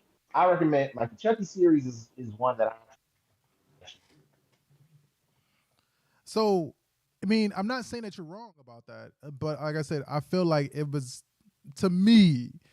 I think that like it's been actually explored significantly better with this franchise. With okay. 2 and 3, So I I I just think so, man. Go ahead. What you was gonna say though? no, I was gonna say, so you think it was explored successfully with the fact that Michael Myers had a druid curse put on Halloween part 5 and 6, and that's why he's cursed to Oh do shit! all this evil I shit. just realized I didn't finish my statement on that one. So, yeah, one I like two. I did like two. I thought two actually gave me a little bit more nightmares than the aspect of like one. I understand why they got rid of two because of the fact of like what we were trying to do is basically say that Laurie and him are not related, but then also on top of that, you got to explain how this man survived the actual fire.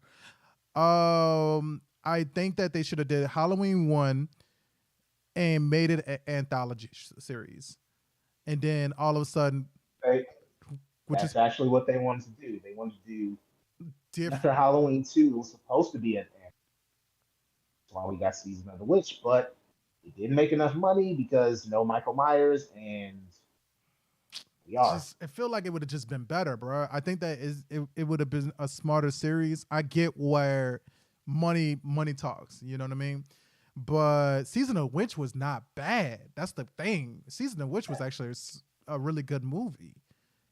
It's not a bad movie at all. It's just people in the 80s, they grew accustomed. I think had they not called it Halloween 3, that might have been like, again, we're talking about stuff that's older than both of them. Yeah. And it's just like, had they just kind of said, hey, Halloween season of the witch, they kind of, or if they did what I said and just didn't do Halloween 2 and then said, okay, this Halloween, it's the story of Michael Myers. Yeah.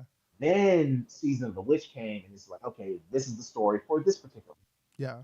And I think that would have been much easier. But them doing Halloween 2, that set the expectation that, oh, the Halloween series, it Yes. focuses on Michael Myers. That that wasn't the smartest. I don't think. I think if they did the anthology series, I think overall it would have So, been better. But do you think that it was a lost opportunity then by Friday the 13th then? Because you could have had yes, that was a lost opportunity by Friday the 13th. You could have just had a bunch of fucked up ass situations where people have accidentally got killed. You mean because of different things? honestly, excuse me, excuse me, honestly, you could have done that with Nightmare on Elm Street as well.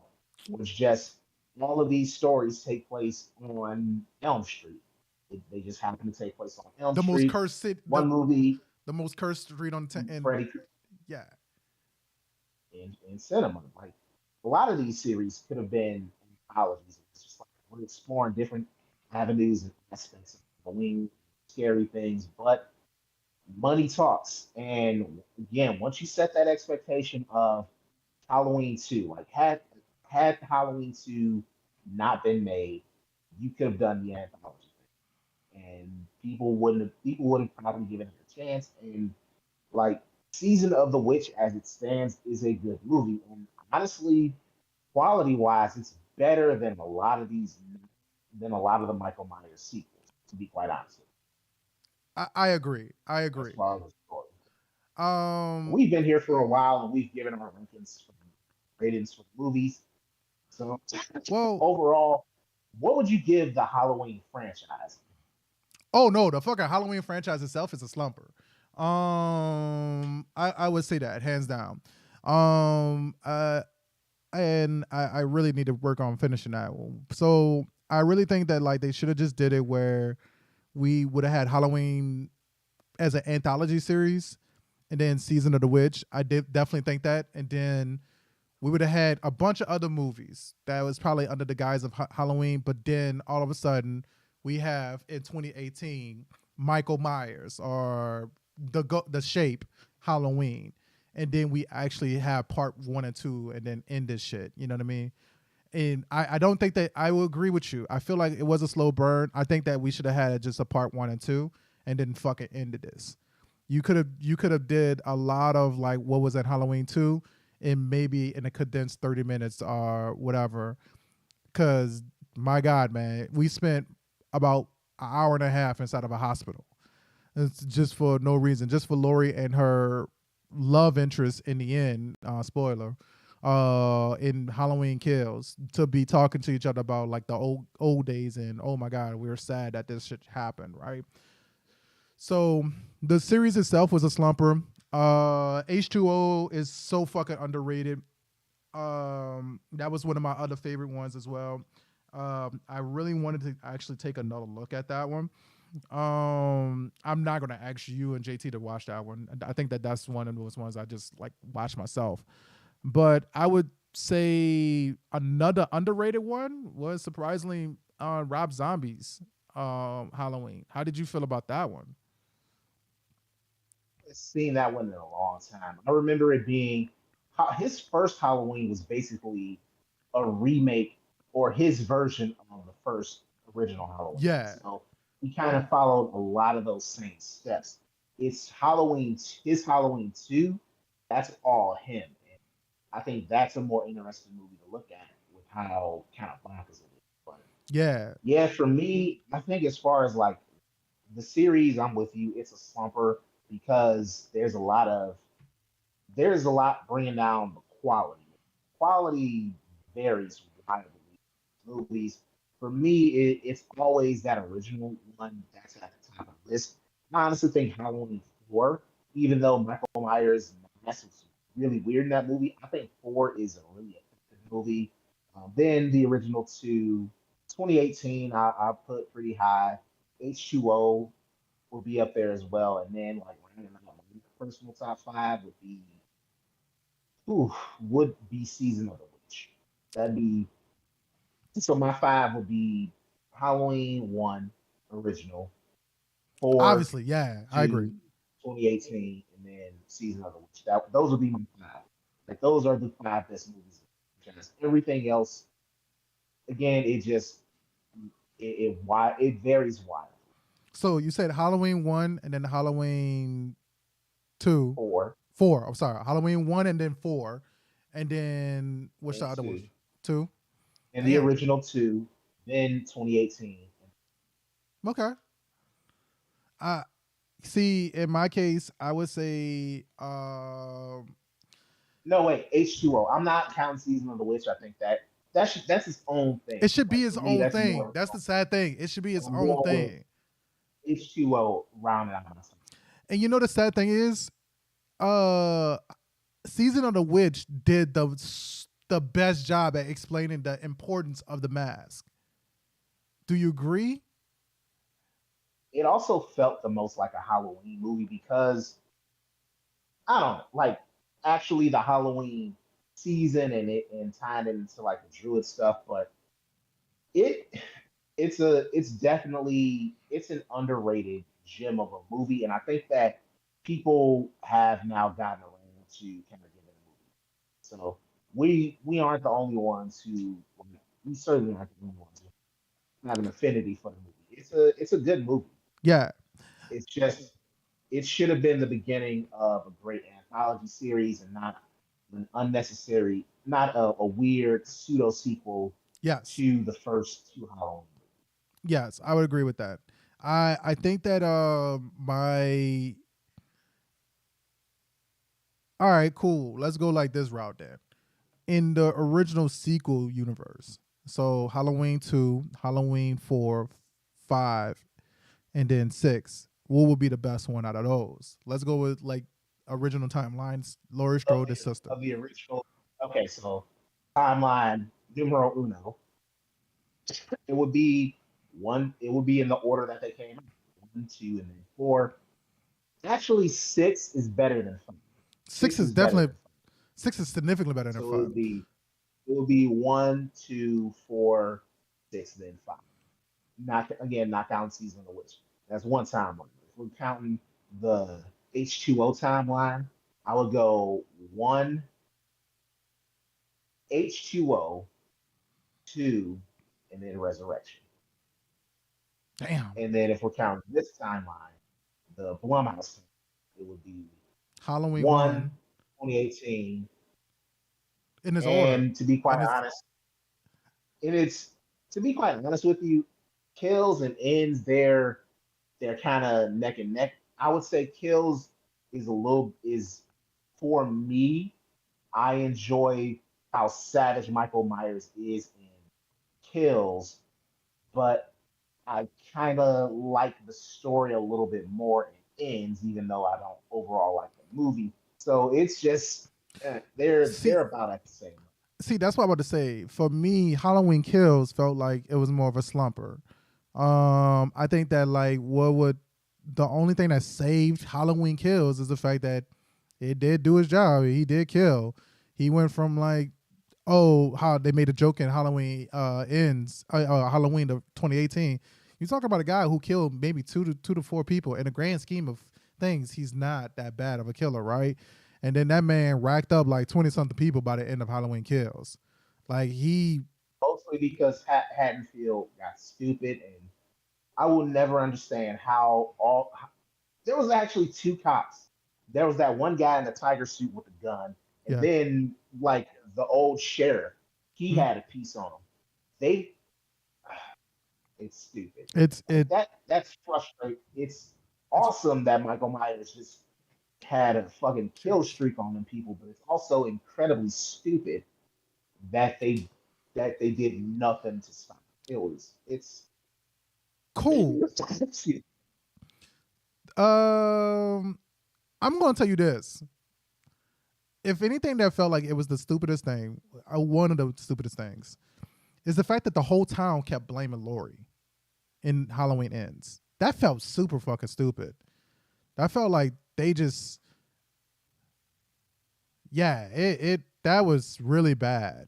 They're assholes. Like I think even though it's now not a part of the main series, in Halloween 4, people were unnecessarily shitty to little Jamie Yeah, Lloyd, like saying that her uncle's the boogeyman and making fun of that. It's just like, dog, why are y'all being that mean to a child? And in this one, it's like y'all are blaming Lori for the actions of Michael Myers. yeah, I get people feeling like, oh, maybe she stirred him up, but not unless Lori broke him out of the prison, the insane asylum that he was in, Smith's Grove.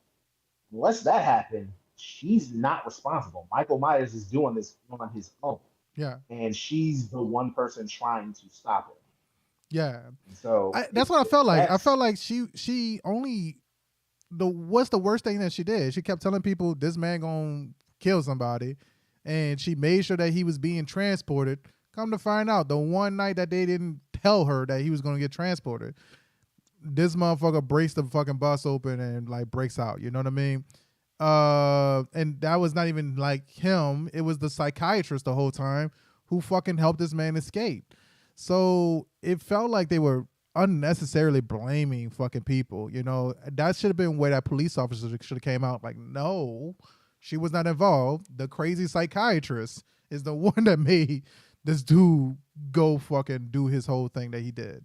So that's the I would say that part definitely like kind of bothered me. That's thing that kind of bothers me, and I just noticed.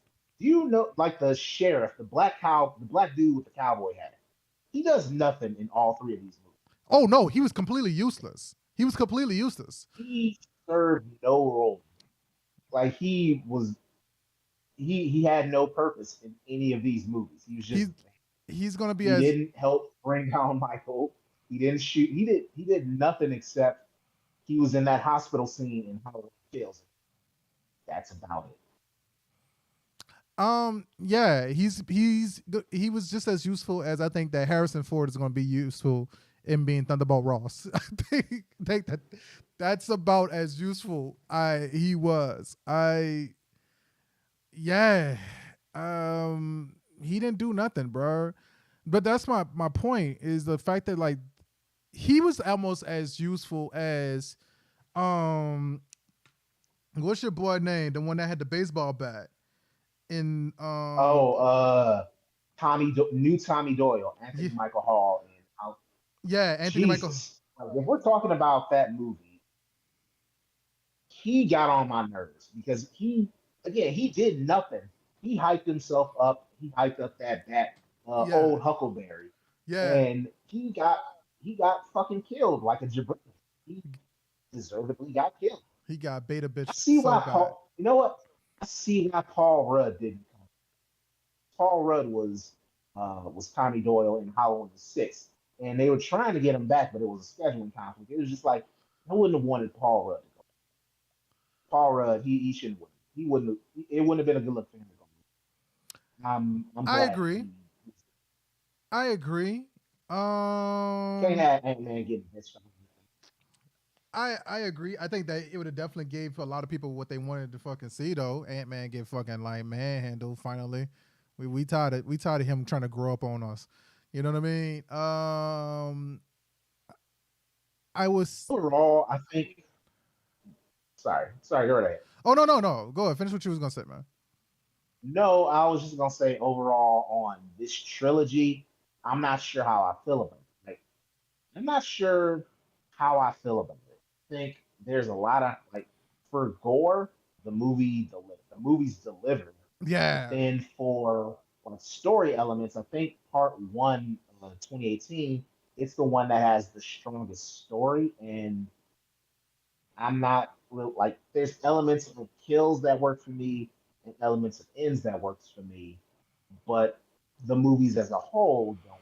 So it's just I'm not sure how I feel about the trilogy itself, but it's it's definitely not the end of Michael Myers. Like We know at some point within the next decade, decade and change, We're we're gonna gonna have to get a have a new new one. Halloween. It's gonna be a reboot. Like, We're gonna and have to. honestly, yeah, it's been what, a decade? It's been 12 years since we've gotten a new Freddy movie, and it's been 13 years since we've gotten a new Jason movie. So kudos to Michael Myers for being able to do a new movie, and shout out to the Chucky series because apparently it's hard as hell to get new movies made. Unless you do Texas Chainsaw Massacre and you work with Netflix and they will just remake and come out with new movies all the fucking time for that series. Yeah, I think Bruh, the Texas trilogy Chainsaw did its Massacre was job of so. Texas Chainsaw Massacre is also another one of those series where it's just like this could have been one movie. Like there's only been, in my opinion, two legit good Texas Chainsaw Massacres, and that's the first one and the second one, and then all the other ones are just varying degrees of bad. Can I say something real fast? Go right ahead. I'm gonna say this, and I know this is gonna be weird.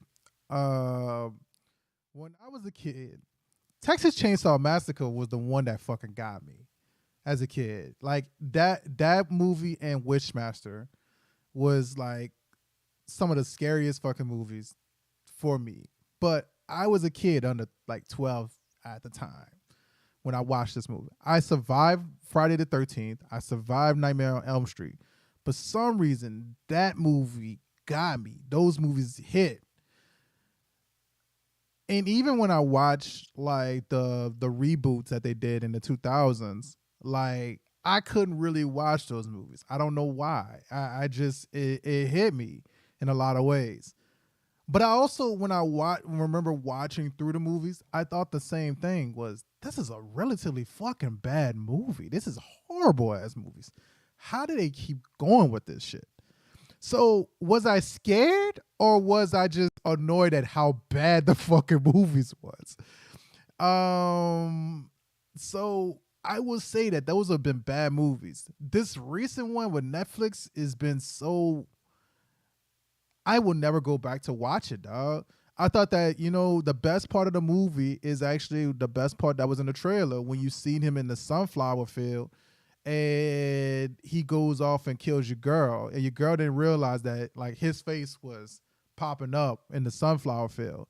And that was pretty good. But how they ended it, man, they really wanted to do a callback to the original Texas Chainsaw Massacre movies so bad. That was just he should have been dead, dog. He should have been dead. And kind of like what you said about Halloween, it should have just ended like that. I definitely felt like that movie killed Leatherface multiple goddamn times, and they just wouldn't let him truly die. Yeah, we are veering. We've Oh, kind I'm not of trying to. I'm not veering trying to. all the. No, no. What I'm saying is that we've kind of we tapped out everything about Halloween, and we've about the Halloween franchise and movies, and I think we can kind of put a bow on the movie review. Hell yeah, For me, it's a slumper. For you, winner. Halloween Ends is the winner. Somewhere in the middle, it's an Edger, yeah. So yeah, we done with that one. Let's ask a different question for you then. What's the best slasher? Who is the best slasher out of all of them? And I'm gonna put a caveat to it. Out of the recent reboots, so some of the recent reboots was Hellraiser. The next recent one was obviously like they did with Texas Chainsaw Massacre. Obviously, Halloween is another one. We can't talk about Freddy Krueger. Technically, you can't talk about Freddy Krueger, and you can't talk about Friday the 13th. because again, those were a decade. Those were a decade plus ago. Yeah, and then but you can throw in Chucky because Chucky has a TV show, Yeah, you know what? I'm gonna be and honest Jeepers with you. Creepers is another one that came out. I'm gonna be honest with you. As far as the slashers go, and anybody who's known me my whole life is gonna think it's weird. I've grown into a Chucky fan in recent years. I want to give credit to a YouTube channel by the name of Dead Meat. The kill counts, that's what really kind of sparked my interest in watching more horror movies, watching the kill counts on the Dead Meat YouTube channel. And the Chucky series, I was like, Chucky was who I was scared of the most as a kid. Now, as an adult, now way more comfortable. I can watch the movies and I can enjoy the movies themselves, but it's also like the behind the scenes stuff that I have respect for with Don Mancini and how he treats the people who works on his movies, how he handles things, care, and his willingness to change. For me, it's my excuse me, it's the franchise that I kind of rock with the most. Chucky would be my favorite slasher, followed closely by Jason. I love like the Remember, Friday the 13th movies are cheap. Oh, you can't you say can't say like it because this. it hasn't been in the past 10 years at least. Okay, okay, so overall, Yeah, overall, that's what I'm saying. yeah, Like those are my yeah. two. And I I would agree. think the Child's Play, the Child's Play series has been handled better because again, the original people behind it are still involved in overseeing things. So that makes it a lot. You're able to get a lot more consistency, and you're able to tell a lot more cohesive stories about as cohesive as stories about a murderous doll can be. Gotcha. So cool. Speaking of Chucky, What about you? um, damn. If we want to talk about the recent generation, I would say Chucky has to be the top guy when it comes to actual recent generation of killers. I felt like I will say this also about Michael Myers. Michael Myers felt like it was the watching the Ronin samurai go and travel into oblivion, I guess you would say, in a lot of ways, because he just felt like he just was kind of like a wanderer, and if you just was there, he was like, oh, okay, all right, well, we're gonna kill that today. That's what it felt like. It didn't feel like a lot of the kills were directed, and I think that that's what's crazy, and that's what they showed in Halloween Kills is the fact that the kills technically weren't really directed with Laurie Strode in mind. Like Michael Myers, I thought that was the most fucked up thing about I remember about the first Halloween movie. Michael Myers wasn't going after Laurie technically. Place after like, had she not like honestly, he was just on a killing He was spree, just on a killing and spree to get to his house. yeah, and then once he got to his house, Lori happened to have she dropped something off at the Myers house because her parents do Yeah, the realty thing, and that's when Michael saw it and just like, oh, well, he's stalking her. Like yeah. literally no other reason. Anybody else, like somebody would just like dropping off sales papers or anything like that, they could have stopped on it. But it happened to be Lori. It was literally random. It was a random act of violence, and Yeah, that's what led to the that's what last two. led to it. And I So always, and for me, I always find that more interesting than oh, he just has a compulsion to kill his sister. That's just, excuse me, that's just me. I guess I feel like Willie from Simpsons is the fact that like siblings are natural enemies since the dawn of time. They're more murderous than dogs and cats in the same cage. You know, I felt like I in Englishmen and Scots or Irishmen and Scots, or Japanese and Scots, Scots, or Scots Scots, and and other other Scots. Scots. Damn Scots, they ruined Scotland. No, I'm glad that you got that, bro. That like I felt like that was a good storyline in that aspect of it. Um, unfortunately, like you mean, I feel like that's what makes him depreciate in value for me is the fact that there was no motive or no drive behind it. But I get it. It's just random evilness, and I would have rather just see where Laurie was in the first one, and then like Laurie just was in the background for the rest of them. if this was the case, because Laurie shouldn't have anything to do with it.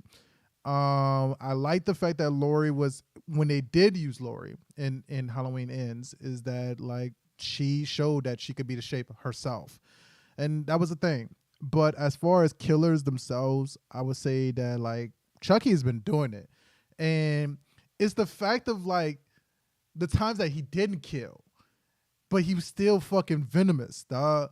So like in the first season of Chucky, he gave a razor blade apple to a lady, and it didn't kill her, but she fucking stabbed the shit out of her mouth. You know, that was venom. That was so, I guess you would say, juicy in the concept of it. Chucky is a little shit. Yeah. And then this latest episode that came yesterday was kind of wild because again, spoilers. We got buff Chucky. We got Chucky swole up, and that was hilarious to see. And I'm just like, all right, let's see where this is going. Like Yeah. I overall, like I still like the series, and I like how silly it can be too. Yeah, he doesn't It's take himself silly seriously. and It doesn't take itself seriously, and that's a good thing, you know. But I feel like that's more of an understanding of a killer who just does it with a drive, but then also still has no motive behind it. You know what you get what I'm saying? It's like it fuels me to kill people, and you just happen to be there. They showed that in the first season where like he killed when he was showing that like he was living inside of his daughter, and his daughter's character, I guess you would say, and character of Nika. Nika, yeah, his daughter's character Nika, and he just was killing people with her, and it was just they had a threesome with the girl, and they just fucking killed. So like it was just like it's a part of the attraction for me. It's just a thing that just it feels good to me. Whereas like it didn't feel like that with Michael Myers. Chucky, the new one, I thought was pretty smart too. A murderous fucking programming chip. You know, phones fuck up all the time. I felt like that was like the telltale of the Samsung Note 8. You know, be with Child's Play in that aspect. So To kind of put a fine point on this week's show, and yeah, then set the table for next week's show. yes, JT hopefully will be back. JT, he's taking care of some family, doing some business with the family, so yes. safe travels to him. What do you think now? I think this would be kind of fun. We do kind of a double feature. We do a movie, and we also talk about since I mentioned The Simpsons. What if we review a classic Treehouse of horror? Cool. I'm down for that. Like we do Shaun, we still do Shaun of the Dead, but we also talk about and we also review two classic Simpsons episodes, The Tree Houses of Horror. One that's sort of from the classic era and one that's from sort of the modern era. What do you think I would raise you and say let's do Shaun of the Dead the first week of November.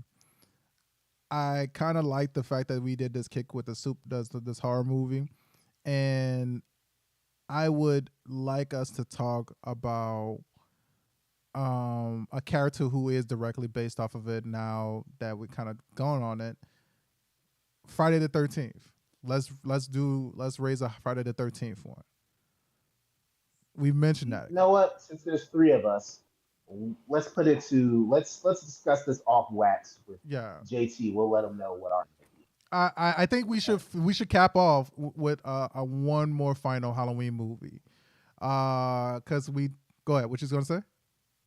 No, I was gonna say Treehouse of Horror would be a fun way to kind of conclude Halloween. Yeah, It's a tradition. It's a Halloween tradition. yeah. There are a ton of them that are great, and again, that's just me. I think we should, I think let JT kind of get the final deciding vote. So either next week we're going to be doing some classic Treehouse of Horrors, or we're going to take a look at the very first Friday the 13th. I would like us to do that. But yeah, let's do that. Let's go put a vote This is a to JT. democracy. Yeah, we'll put a vote to it, Give a man. vote. I Final vote to JT. yeah. So yeah, let's do that, man. But obviously, Halloween Ends is technically collectively between me and Jamel is an edger. JT did not see the movie because of the fact that he went based off of the review for East Side Reviews. So with that, Sure. man, where can people find the East Support Side your Review? boy. Yes. So, East Side Reviews here on YouTube. Go ahead and search for that. Also, East Side Reviews on TikTok. I trying to release videos at least once or twice a week. I'm also on Instagram at Jamel727, Twitter as well. Of course, make sure you like our Facebook page, give it a like, and support us. Follow us on Facebook at the Historical Voice from the East Side, Yes. on Instagram, HVFE Podcast. That's where you can find there. Of course, subscribe to this channel and make sure you give this video a thumbs up, do the little notification bell so that you can know whenever we go live. Of course, yeah, every week, Thursday, here for Historical Voices. Yeah, man. So if you're actually watching the channel, I do recommend you actually joining up with um our Discord as well, so you can ask questions and stuff like that. Let's post some more inside of it where we just randomly have conversations about nerdum stuff and about the future of a lot of stuff that's coming out, like for example, Black Panther and stuff like that. So that link is right inside of there. It is a quick link. It is for 7 days, so make sure that you actually are checking that out for the Historical Voices from the East Side Discord as Actually, well.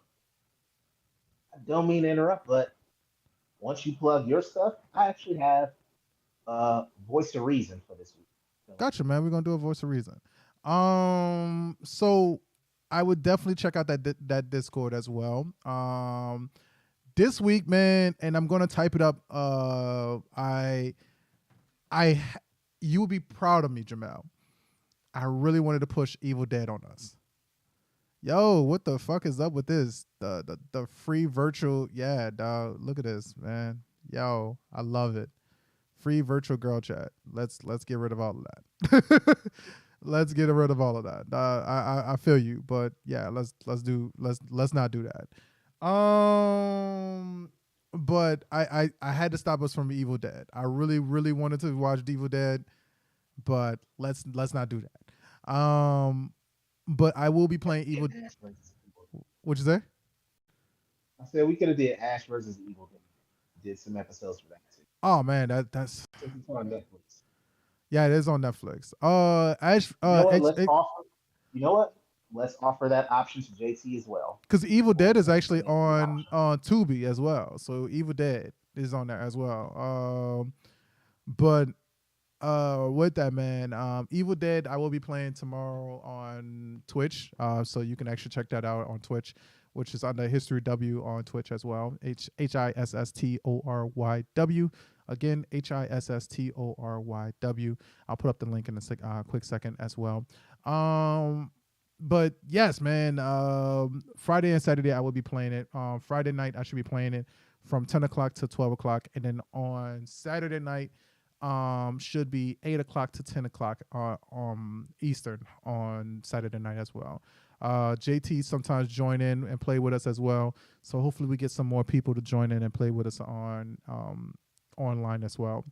But every time we usually in the stream we last thing, check out the Making History Making podcast on Spotify as well. That is Making History Making podcast on Spotify or wherever you get your audio acoustical pleasures from. And you can check out this podcast as well on Spotify or wherever you get it from. If you were like, man, I didn't want to sit here and watch this whole thing, definitely just check it out on there. But go ahead, man. We usually end it with JT doing a voice of reason, giving us some advice to push on until the next week comes. This week, it looks like Jamel got us, man. So what's the voice of reason for us today, Jamel? The voice of reason for this week, it is simply and truly one that I feel that I don't want to overcomplicate. The voice of reason is treat people well. Over the past week, I've seen a few news stories that are kind of horrific, particularly from my hometown of Detroit. And it just hammers home the fact that a lot of people nowadays, we don't treat each other well. We don't treat each other with consideration, with kindness, with respect. And that needs to change. I think if you reflect on yourself, if you truly want to improve the world, if you truly want to improve your surroundings, you have to treat people better. You have to treat people kindly, and you have to treat people with a measure of respect.